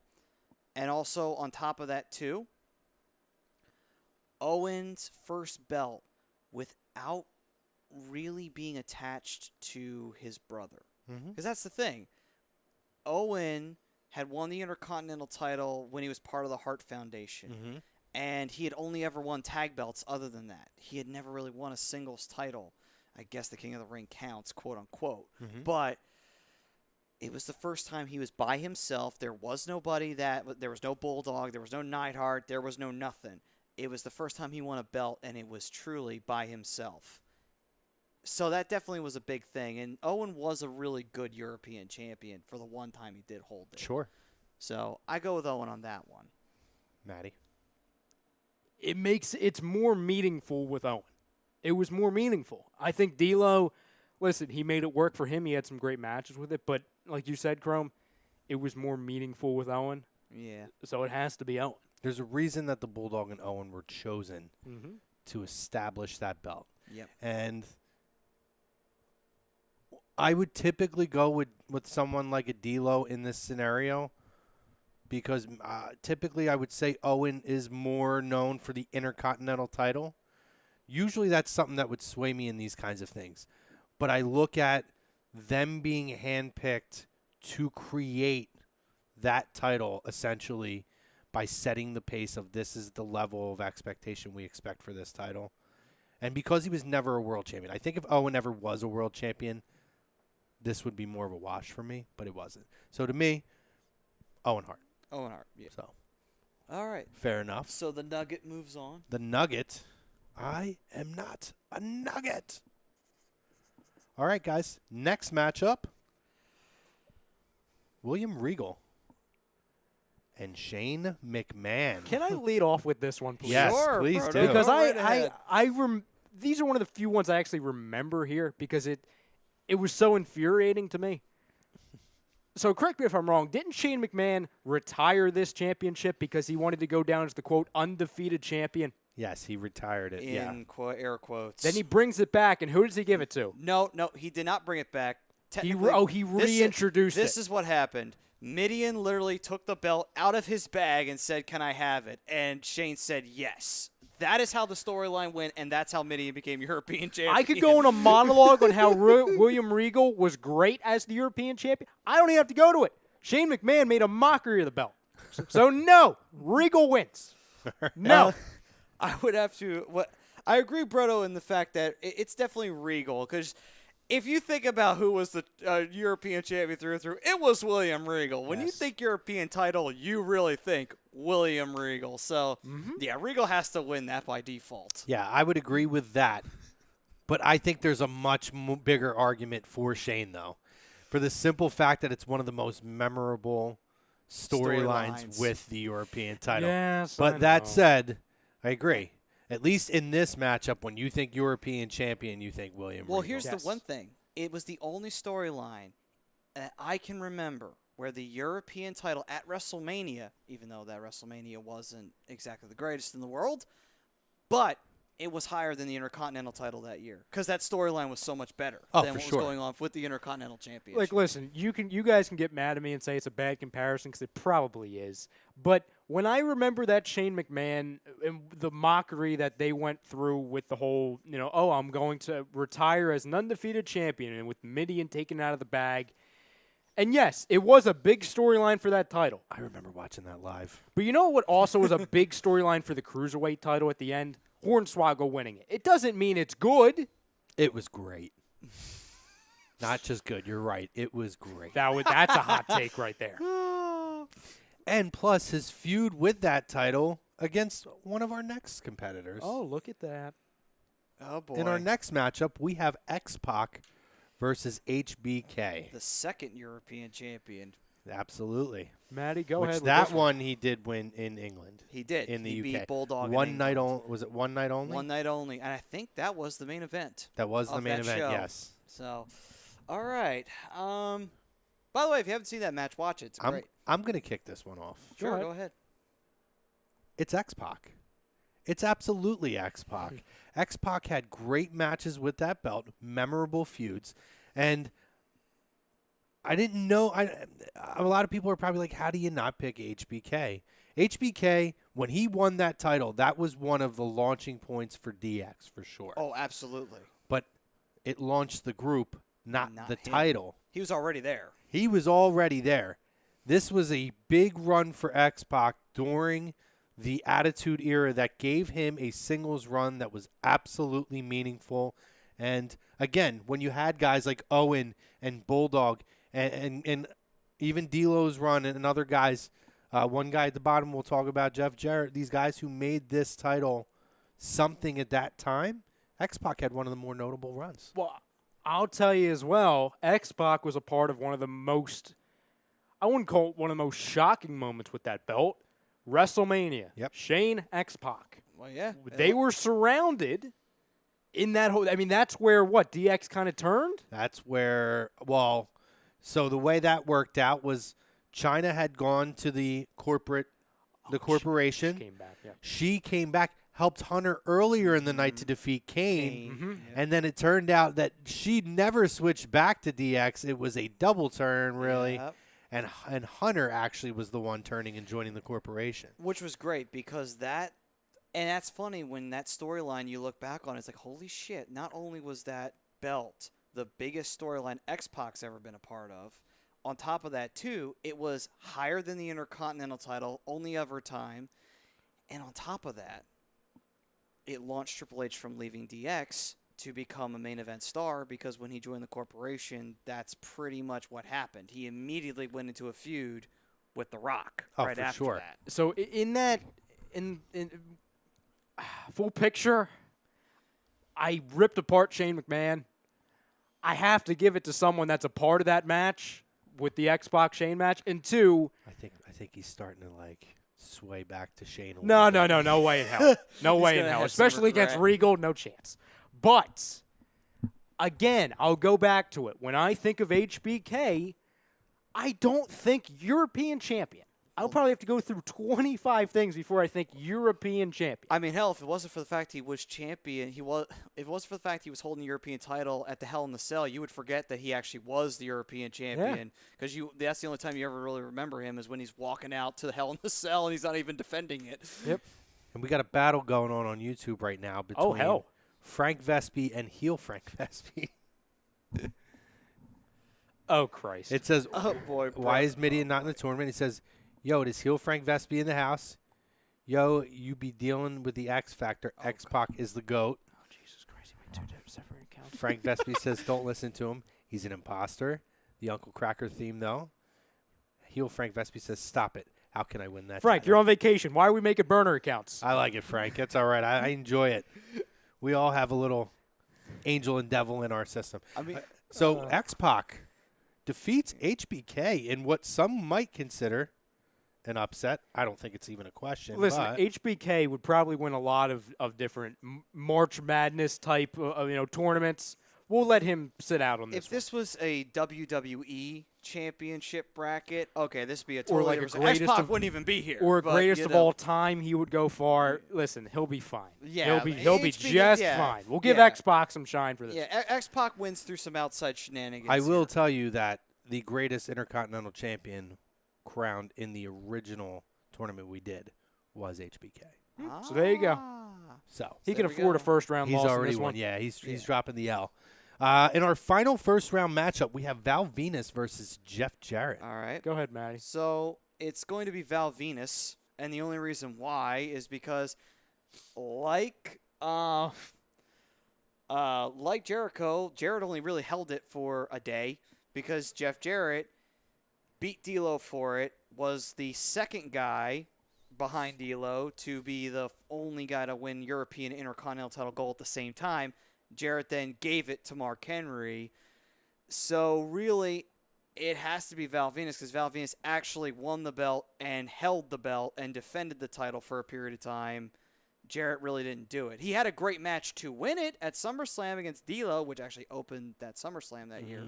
But really, it's got to be Val Venus only because it was Val's really only legitimate run with anything. I mean, yeah, he was Intercontinental Champion, but people forget he was Intercontinental Champion half the time. They do remember it being European Champion. Frank said, what burner accounts? Heel Frank Vespi says, it's Brian Colangelo. Oh, hi. How are you, Brian? Hey, Brian. You're the reason why LeBron's not here. Let's continue. How's unemployment, Brian? Yeah. Good to hear from you, Brian. Who do you got next? Maddie or Ryan? Jesus, I can't I'm going to get go your with guys' Val names Venus right tonight. because, again, I can't give the win to someone who's held the belt for a day. Yeah. I mean, for me, it's not even about holding it for a day. He's an Intercontinental Champion. Yeah. Jarrett's like, known hands for it. down, Yeah. he's an Intercontinental Champion. So I don't even think I need. It's Val's only real significant thing he's really done. in Well, his no, WWE he was career. an Intercontinental Champion as He well. was, but it's like it was such a minor run in 2000 when he had that belt. See, you know what's funny? I'm looking at how this is transpiring here. And for people who can't quite see it, so the next stage, it is So the second round is Triple H and the Bulldog. Eddie versus Mark Henry. I think that one's going to be interesting. Owen versus William Regal. That's going to be very interesting. X-Pac and Val Venus. That one probably won't be as No, interesting. that's going to be a But 2-second. so let's jump into Triple H and the Bulldog. Both notable runs.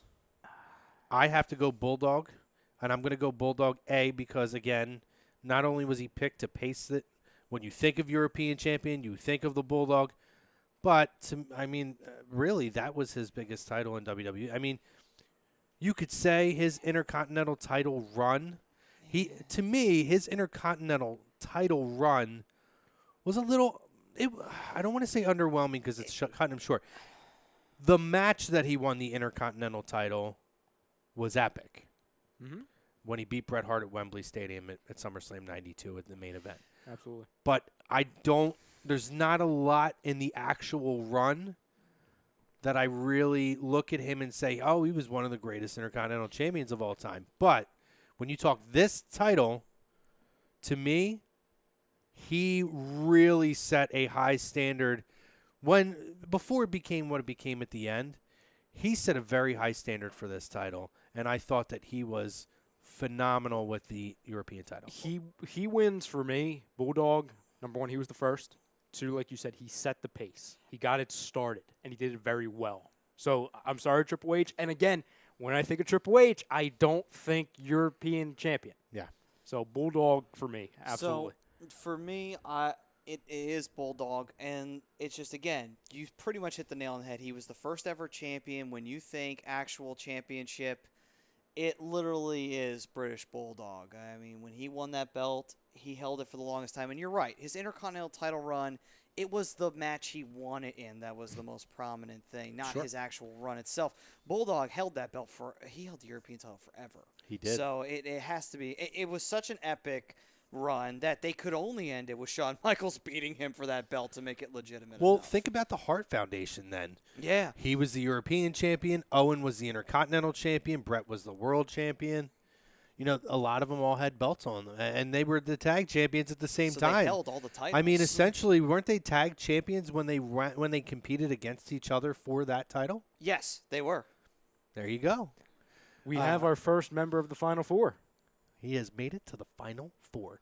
Eddie Guerrero versus Mark I Henry. think we're going to have some disagreements here. Go ahead, for Manny. me, it's Eddie Guerrero. Okay. Again, both guys, Henry, it was his first belt in WWE. Eddie, it was also his first belt in WWE. But I think the difference is that Eddie did more with his run than Henry did because Henry got the belt taken off of him pretty quickly with D'Lo. Eddie did not lose that belt for a while, and he held that belt for a significant amount of time. Had a really good title defense against S.A. Rios, and there's an interesting name to drop on this show. And any Lita fans out there? yeah, you can thank S.A. for bringing her into WWE. But with Eddie, I think it was more prominent when he was European champion than Henry. I think Henry only had his transition back to D'Lo. Fair enough. Matt Ryan. I can't get anybody's name right. I am not a quarterback of the Atlanta Falcons. I'm looking at too many names. Yeah, Matt Ryan. Yeah. Excuse me, Matt Ryan over there. What do you got for me, Ryan? I'm going to go Mark Henry. Okay.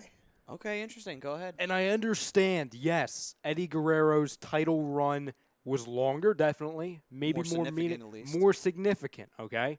But I could make the argument that Eddie Guerrero did not need it as much as Mark Henry did, okay? I feel that Eddie Guerrero, if it was not the European title, he could have had many other launching pads in his career. Mark Henry, I feel that title run, while less significant, did more for a generational star to come. It wouldn't happen anytime soon, but I think that was a huge, huge moment in his career because, again, it proved he could do it. It was an experiment, and it didn't backfire on him. I feel that if they don't give him that title in that moment, I don't know where he is. I don't know if the whole big-time run that he had, a few years ago happens. I really can't say that. I think Eddie Guerrero would have been fine just because of the charisma he had. Eddie Guerrero was a better, wrestler obviously than Mark Henry. Mm-hmm. He had more of a higher ceiling. I'm going to go with Mark Henry because I feel that because of the European title, it launched a superstar that without it, I don't know where he would be. That's a good case. It's an uphill climb, but I did it. That's a fair enough case though for Mark Henry. So I'm the decision maker here. Yes. Ryan, you made a very compelling argument. I tried, man. But I'm going to go with Eddie, and do you want to know why? Because I don't think Mark Henry should have made it out of the first round against Christian. So why would I vote for him over Eddie? Vendetta. But and surprisingly, I probably would have gone with Christian over Eddie. So Christian, sorry, man. Screw you guys. I see. That's the thing, though. I always looked at Christian like, yeah, Christian was a European champion, but I really think he started making a better case for himself a little bit later on when he was in 2003 when he was Intercontinental champion. But similar to Ryan's argument there, I think that the European title meant more to him. Yeah, good He point, needed though. that more than Eddie needed it because Eddie That is probably would have had another opportunity down the road. True. Frank, Very true. Frank has been following with us a little bit. He had Val Venus with us in that first round, so he got that one. He had the Bulldog with us as well. Over to the other side of the bracket, Owen Hart and William Regal. Maddie? This is a tough one, but I might piss off some people here. Please do. I'm going to go William Regal. And the reason why I say it is because Owen, he had one run, and it was a very significant run. But when you think European title, you really honestly think William Regal. The man pretty much was the embodiment of the European title. When you really think about it, most of Regal's most significant matches were for the European title. He had other matches that were significant for the tag titles. He had great matches. Him and Eugene? Yeah. And he also he had a good match. He had good matches for the Intercontinental title with Edge and such like that. And he did have a late run with the belt, too. Okay. But I think European title, I think William Regal. Even in the dying days of that title, he was still the only significant person holding it at that time. So I'll start off my argument with a question, too, just for fact-checking purposes. Sure. So the WrestleMania matches, William Regal against Chris Jericho, which was for the European title, correct? Where he Chris Jericho pissed in the coffee? No, that was for the Intercontinental title. And what about when he was against Rob Van Dam? That was also for the Intercontinental title. Well, damn, we'll start over that. It doesn't matter, though, because either way, I was going to make the case that, okay, those were great matches, great storylines. But guess what? He doesn't need that for an argument because I hate to echo what Matty said, but it's true. When I think of the European Championship, I think William Regal. Remember when I said before the show that, I think I have my pick here? I'm sorry. It's William Regal. It absolutely is. And that's no discredit to Owen Hart. Because it was a significant title run. Great moments. It's William Regal, though. See, I could make the argument to push this one. I'm not going to push it. I'm going to go the other way, and I'm going to say Owen.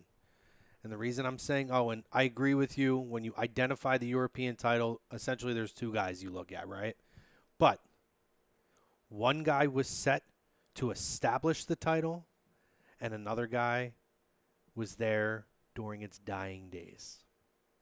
To me, it's still Owen. By a smidge. But you guys win. I'm not liking this. I'm not liking this at all. That is payback from screwing Mark Henry in the last one, Chrome.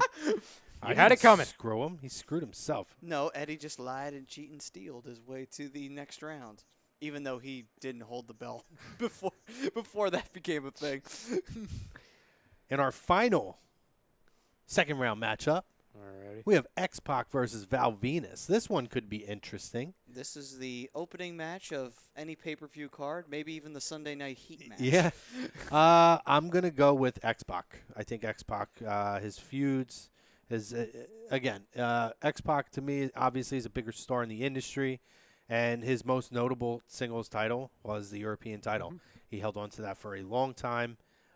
So to me, hands down, X-Pac, not even close. Yeah, I mean, obviously these two guys, this is their most notable championship run in WWE, but the only difference is that Val Venus was clear as day a mid-card star, lower mid-card star. He was not really going anywhere else. X-Pac, oddly enough, when he was European champion, many people at that time really got behind the X-Pac bandwagon to where he was actually in main event programs. Mm-hmm. You know, he actually fought The Rock for the WWE Championship on a pay-per-view. So it's like, without that run, I don't really think you see that. So it has to be X-Pac in this match. Before Ryan, damn, I can't get I your guys' am name Matt right. Ryan. I am the worst person ever today. I apologize. So that's Brodo's new nickname, Matt Ryan. I have to say, the imposter Frank is doing really well, by the way. I think he's actually pretty funny right now. He says to Matty specifically, I think when we were at Mark Henry and Eddie, he says, this matchup is better than Ovechkin versus Crosby when you're talking second-round matchups. Am I right, Matty? And he says Crosby sucks. Heel Vespi says that. Oh, okay. Frank Vespi agrees. And then he says, Mae Young screwed Mark Henry. Absolutely right. Reportedly, Yeah, allegedly, that's you're true. probably right. And then he took X-Pac with us earlier. That's where he has said he had to agree with the imposter. So, with X-Pac. I do agree with the imposter. Wouldn't it be really funny if this isn't him? If this really was just some dude. Well, Frank, I would say, somebody call your house just to check. Yeah. I know you're not there right now, but just check. Who do you got, Ryan? X-Pac or Val Venus? I'm sorry, I'm going to have to go X-Pac. He was more significant. He was a bigger name, more moments. The moment. Hell, I almost came back on the Shane McMahon point because of the moment they had at WrestleMania. So in that case, sorry, Val, it is X-Pac. Val had many lovely nights with that title with the ladies. So Yes, he did. I think he's not too broken up about it. No. He had many lovely nights with Ryan Shamrock, too. Guys, I loved me some Ryan Shamrock. Guys, we're in the Final Four. Our Final Four of the European title tournament has come down to the British Bulldog versus Eddie Guerrero and William Regal versus X-Pac. So I'm thinking the right side's going to be a little more interesting, but Bulldog and Eddie. Are we all in agreement it's going to be the Bulldog? Can we just do a 1, 2, 3? 1, 2, 3, Bulldog. Bulldog. What was it like? X-Pac, Eddie. Yeah, we're just gonna do that. Christian. I even think we need to do that. Spike Dudley, Crash Bulldog, clearly in that matchup, is going to make it to the finals. And in hindsight now, I'm looking, I'm like, man, that bracket, there was no chance any of them were beating Bulldog. Quick question that I should have asked before the show. Wasn't RVD a champion? He was. Yeah, but it was. But here's the thing: brief, and he was the last one. They had just unified the two titles, and Jeff and him fought in a ladder match. The European title was going to be vacated no matter what, so they were just competing for the. I don't think WWE title. actually officially lists him as one either. Yeah, they do. No, they list do. him as the final one. Okay. They also list him as the final hardcore champion too. Yeah, they list him as the final one and mention that it was unified at that point. Okay. Yeah. So here's an interesting one. Who's going to meet the Bulldog in the finals, guys? We have William Regal and X-Pac. Ooh. Okay, now this is a tough one, actually. Who would like to lead the conversation with I will this? go last because I feel like I'm going to need to. Okay. All right, I so might decide something here. this is going to be crazy, but you know what? I'm going to do it. Nah, fuck it. it's Regal. I would love to say X-Pac, but I'm going to say again, when you think European title, you think William Regal. Don't get me wrong. X-Pac was a significant champion. At the end of the day, William Regal, when he won that belt in 2000, the European title, besides Angle holding it for a period of time and Eddie holding it, after that, the belt just kind of was there. No one gave a shit about it. And then Regal showed up and won the belt. And then people started saying, oh, okay, the European title actually means something again. So I would have to say Regal kind of resurrected the belt in a way. He didn't keep it alive forever. Only for it to die a very quick death right after. Here's the thing, though. He's not a miracle worker. And also, WWE decided that they didn't put the European title on SmackDown, which they probably should have done, hindsight being 2020. Oh, for sure. Probably would have worked out in the long run. But I got to go with Regal. I can say this is hard, though, because I'd say Regal with his brass knucks does beat X-Pac, though, with his power of the punch to go to the final to meet Bulldog. I'm going to completely disagree with you because X-Pac is easily a more notable European champion. Honestly, if I'm looking at the board, period, Bulldog and X-Pac are the two most notable European champions of all time. And to me, I mean, we randomized this. I'm glad that they ended up on two opposite ends, and Regal too. But just to me, it's pigeonholing Regal by saying because he's a European, you think of him as a European champion. I agree in some aspects of that. But when I look at guys who were significant with it, who were in meaningful storylines with it, who made the title mean something, whether it was in that feud or something to then create something greater like that turn at WrestleMania, X-Pac is the guy. Easily, hands down, William Regal, cool, man. I mean, I'm glad to see that a great European wrestler was able to represent that title at some point, but not even a question to me, it's X-Pac. Brodo. You know, I came to a realization a few moments ago, okay? When I think of great title runs, I think of great moments. Yeah. Okay. When I asked you guys before we went through Owen and Regal, I asked you, hey, did that Chris Jericho Regal match and did that RVD Regal match, was that for the European title? I didn't know. The first thing I thought of when we went all the way back to HBK and X-Pac, I knew about that run. Mm-hmm. I knew about that moment. Regal, I've said it throughout this entire ranking. I think of him. I think of the European title. I can't name a significant moment. I struggled to think of two storylines, two WrestleMania matches, and I question whether, hey, was that for that belt or another one? So it proved to me Regal's not the best one. I can't even say he's better than X-Pac. X-Pac is better. I did not think before we started this Regal was not going to be in the top two. Prove me wrong. It's X-Pac. All right, X-Pac it is.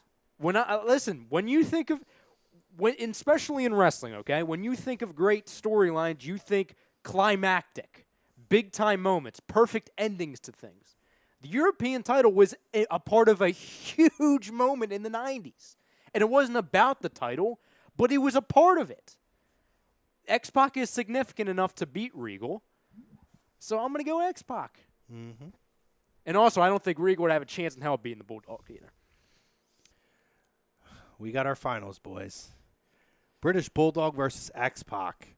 Who is the GOAT of European champions? I would like to close this one. Can I lead? I'll make it very simple. Yes. Okay. All right, so let's recap. We didn't think about it when Bulldog went against Jericho. We almost did a 1-2-3. We didn't think about it when he went against Eddie. When he went up against Triple H of all people. We did a 1-2-3. Same thing for Eddie. If it was that simple for the first 3 times, it means he's the best. It means you don't have to think about it. And listen, he has a cheat code because he was the first, but he could have screwed it up because he was the first. He's absolutely the best. Well, that's the thing, too. Bulldog has to win it.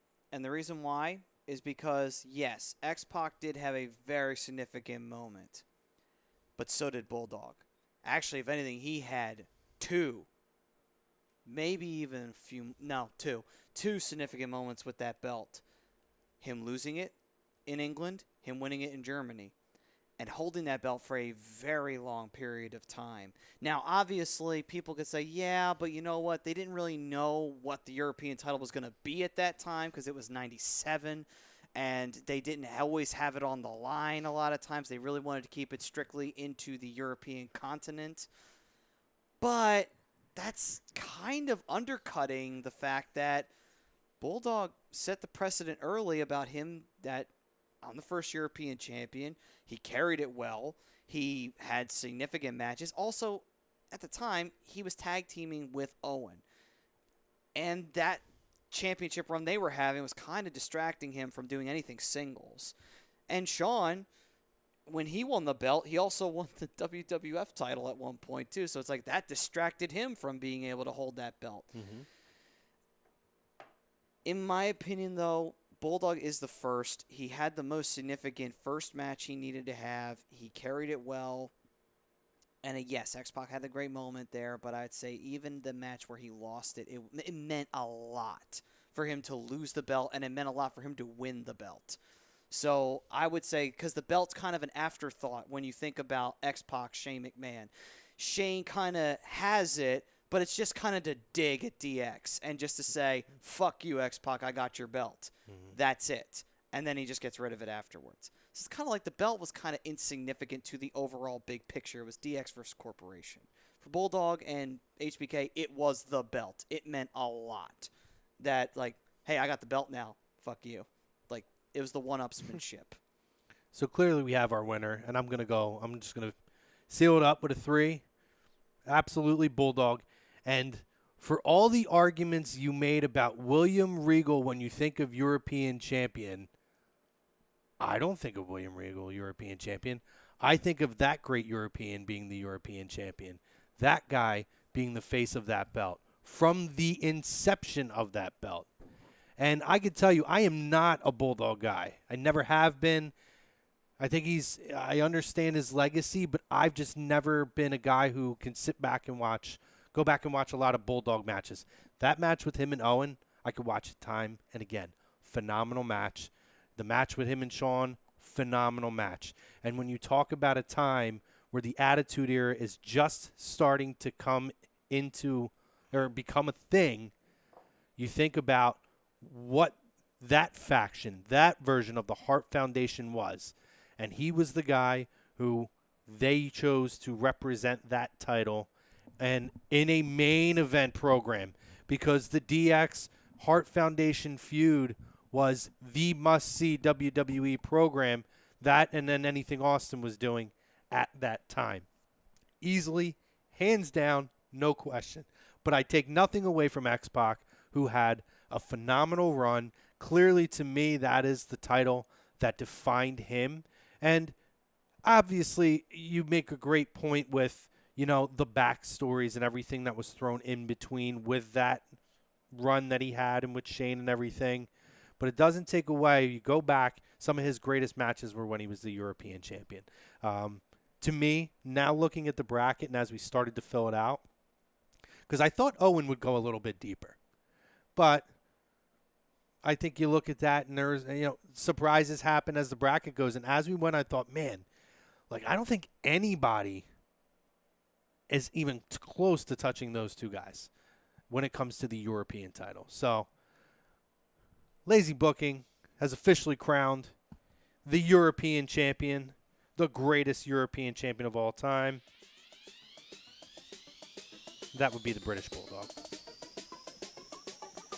Davey Boy Smith, the late Bulldog. R.I.P., my brother. You the man. Fitting. It would have been real weird if we had crowned our greatest European champion and it wasn't a European. That would have been real interesting. Well, you know, we're not stereotypical type of people. You know, Matty? That is true. We like to give everybody a fair shake. That is true, yeah. But, yeah, no, I think it's a clear cut. And it was pretty fascinating. It's interesting to go back and think of some of the things. Like, honestly, I didn't even remember that Mark Henry was handed the title. Some of the things you don't think about. But it was I remember watching the Midian thing, but I didn't remember it. But I actually still have that moment on VHS when he went into Shane's bag. He's like, can I have it? He's like, yeah, go ahead. Yeah. I remember that. I love how that was legitimately, because I remember going through watching all the Raws of 99, because I don't remember them. So I go through, and the part where Midian grabs the European title, he's like, hey, can I have this? And Shane's like, yeah. It's like, that's how they brought the European title back? That's fucking awful. Like, seriously. What a way to just take a shit on the belt right there. It's like, oh, it doesn't mean anything. It just should be taken out of somebody's bag. In fairness, it's kind of awful, but it's kind of brilliant in a way. Because it's like one of those things. Like when Mick Foley was given the hardcore title. That is true. true. It was supposed to be a prop, like a gimmick to enhance a storyline, and it became one of the most significant things of the Attitude Era for about a 2 or 3 year run. So, and most exciting things to watch. That's true. But So, funniest thing too about that is Mick Foley's the only one who's won the belt who never got it back. He never won the belt back. this is true. That would be a fun one to do, the hardcore title. God, that would be really difficult Again, to narrow money's on down. Terry. But good stuff, boys. Good conversation. What do we have over here? I know we saw an argument between Frank and Heel Frank. May not be Frank, possibly. He said, David Roska asked, do we think the European Championship will be back? Absolutely not. Nope. I don't think it ever will. I think it's, for all intents and purposes, it is, and it's called the United Kingdom Championship. Yep. So, and I like what they're doing with it more now. Mm-hmm. I would be interested to see a little more crossover. I know that they do have, some of the guys show up on NXT and participate in that. I would like to see some kind of a crossover on the main roster and maybe have a couple of those guys. But good stuff. Frank Vespi says Bulldog will sunset flip out of nowhere for the win. The imposter has to go away. He's talking about heel Frank has to go away. We're going to wrap it up soon. We're going to do this day in wrestling history. So, July 5th. Oh, God. I'm just going to say because it's so long ago. 105 years ago in Omaha, Nebraska, Joe Stetcher defeated Charlie Cutler to win the World Heavyweight title. Wow. 105 years ago. That was before the NWA even existed. Yeah. Wow. 34 years ago, WrestleMania 2 aired in its entirety on the cable network Showtime. Huh. It's believed to be the last time a WrestleMania aired in full on a pay cable network. That's true because Vince wanted to do pay-per-view. It was the Crockett's that were doing the cable. 26 years ago in Uniondale, New York, jury selection began in the infamous steroid trial with the government versus Vincent Kennedy McMahon. The one where Hogan testified against him. He was indicted in November 93 for steroid distribution. That is very significant in the history of professional wrestling. Do you know who they actually called and said, hey, if Vince goes to jail, we need you to run the company? No. They called Jerry Jarrett. Oh, God. They had him as their backup plan in case Vince went to jail. Oh, man, could you imagine that? Jerry Jarrett run the WWE? I would have never been anything. 21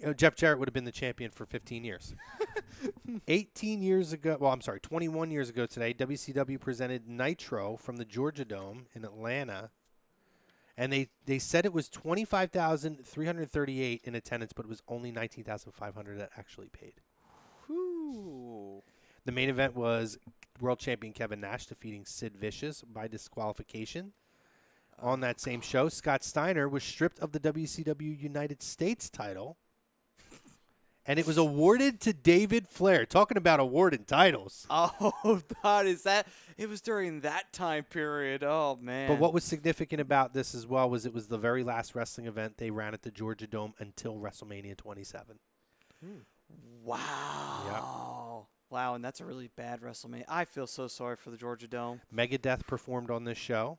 Oh, God, that's right. They did, didn't they? Yep. Oh, wow. 20 years ago today? No, we'll skip that. AAA. I mean, it could have been worse. Could have been Kiss. True. 8 years ago, Kenny King headlines a group of wrestlers making their TNA debut in an attempt to rebuild the X Division title. Oh, wow. So for any ROH fans out there, Kenny King, I'm a big Kenny King fan. King at the time was one half of the Ring of Honor World Tag Team Champion, so this was a crossover with Ring of Honor. Bonus points, and I don't know if it says it on there, because that's when they were the new X Division initiative. Can we name any other? Because that would then result in that Fatal Four-Way, right? Was Jesse Sorensen was one of them, wasn't he? Or was he? Yes. Yeah. I feel like it resulted in the Fatal Four-Way with Low-Key, Aries. The kid who mastered the 630. I forget it. Not Ricochet. I'll pull it up. Who? Mr. 630, Jarrell Clark. No, I'll pull it up because I feel like that resulted in another this. indie darling. What was significant about this? This was the first time that a ROH competitor had appeared, and he ultimately got himself fired because he did not have permission to appear on the show. Oh, wow. That's right. That's right. Yeah. Yep. Let me see here. 2011. So I don't know. This might have been it. Let me see. It was. It was DJ. It was DJ Z, who was Zima Ion. Oh, Zima Ion. Okay. Oh, yeah. And then the DJ Z, yeah. The other kid. What was his name? DJ Z, man, that dude almost died. It's true. Well, Robbie E wasn't a part of that, was he? Oh, I don't know, but he's awful. Yeah, that was a terrible game. Although I don't know if you heard the rumors that he's been at the NXT Performance Center. Really? Oh, wow. 5 years ago today, New Japan's Dominion 7.5. Couple notable matches on there. The Young Bucks defeated Roppongi Vice and Red Dragon to retain the IWGP Junior Heavyweight Championship.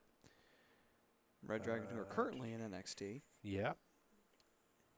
Kushida defeated Kenny Omega to win the IWGP Junior Heavyweight title. Ah, that was during Kushida's big push.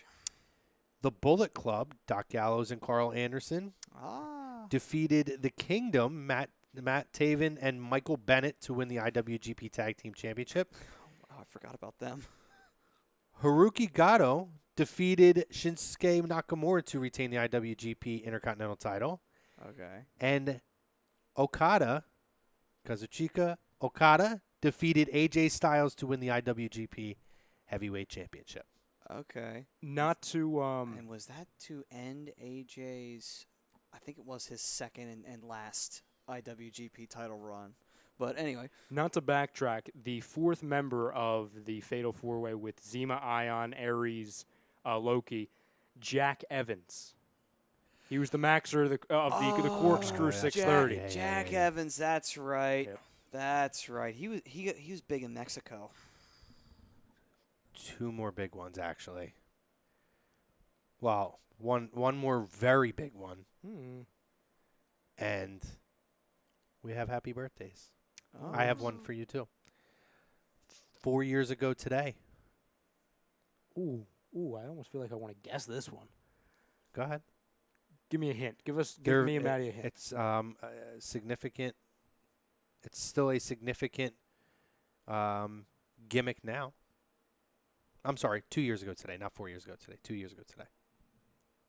Oh, hell. Maddie, you got anything? A significant gimmick that's still being done today, 2 years ago. Ooh. Let me know when you're ready to give up. I feel like I got to give a guess now since I hyped it up. This is a WWE thing, though, right? Yeah, it's WWE. Okay, right? okay. Just checking because we were bringing up NJPW. So. Who said it's a WWE thing? I didn't say that. Oh, I thought you Okay, nodded. so then, all right. all right, I well- was just double checking there. 4 years ago to this day. 2 years ago. 2 years ago. Oh, okay. 2 years ago. Well, damn it, Chrome. I thought it was WWE. Now I'm thinking too much. Well, it's not the. I was thinking of the Hardy, It's the but The final deletion. Ah. The very first installment of the crazy shit that Okay. we see at the Hardy compound. The final deletion. Debuted 2 years ago today. A Falls Count Anywhere match between the Hardy brothers, which Matt Hardy won. That was the very first debut of the final deletion. There you go. see, when you said 4 years ago, I'm thinking I actually No, thought. I screwed up. Yeah, it was 2 years Well, ago. I had originally thought like, is that the Wyatt family debut or something along those No, lines? no. But no, I That think was it's longer than that. that was a great that was a great match. Actually, even better was they had their matchup with Decay, which was that was great too. Oh my God, that that's a deletion. Decay. Yeah, And that then was what's, great. I love Decay. what's Yeah. your other big one? Well, what's the birthday you have? Well, it's the birthday of Hillbilly Jim. Hall of today. Famer. Yes. WWE Hall of Famer, Hillbilly Jim, one of the worst Hall of Fame speeches of all time, but a hell of a guy. Happy birthday, Hillbilly. And the 29th birthday, happy birthday to one Adam Cole, baby! Adam Cole turns 29 today. So, Wow. happy birthday to Adam Cole. Yeah, Current reigning NXT North American champion. absolutely. And Has he even defended that belt yet? I don't recall. Yeah, I don't even I, think ha- he's No. I would be lying to you if I said that I've had a lot of time to sit down and really watch a lot of NXT. Although I will be making it a point to go back and catch Johnny Gargano and EC3, which I heard was a phenomenal match It last night. seems as though, and not because we only have a couple minutes, but it seems like NXT is getting in that phase again where they just have so many people It's down stacked. there. It's an overload. And ironically enough, it's interesting because it's so stacked and so good now. But just because my schedule's so packed between here and some other things, and I know you're busy as hell too, at some point there's got to be like a tipping point, and that's kind of where I've sacrificed it. But I'm meaning to go back and start watching again. And you know what? Johnny Gargano versus EC3, if it's a phenomenal matchup they say it is, that's enough to get me to go back Well, and start tracking it and watching it again. I've been saying this for months. WWE, please make it a 2-hour show. Please. Like, seriously. Please. Well, there is talks that Yeah. that could end up being a network show once everything moves over to Fox. Yep. So it's definitely something to keep an eye on. It'd be fantastic. I'd love it. Where they keep almost not. I don't think they should turn it back into a developmental show. But if you have the show on the network, on the WWE network, and you have one on Fox, okay, like different versions of it, you have the lower card NXT guys on the network, and you have your bigger names up on Fox. I feel like that would work as well because that's kind of two different entities. I don't disagree with you. I think we've had that argument, right, about maybe with Raw doing the first hour on the network and then everything, the other 2 hours on USA, although USA wants that sponsor money. Yeah, they got another 7 years, right? Didn't they get another 7-year deal or something like that? Yeah. There's that, but you can always like try and put some guys on SmackDown and make SmackDown the wrestling show. Like they try to push SmackDown as the wrestling show. Raw, they try to make it the entertainment show. Like you can always do that where it's just like, okay, these guys are going to take their run on SmackDown or what have you. I know unless they're like a huge name, they'll wind up on Raw, you know? Oh, for sure. Guys, good stuff today.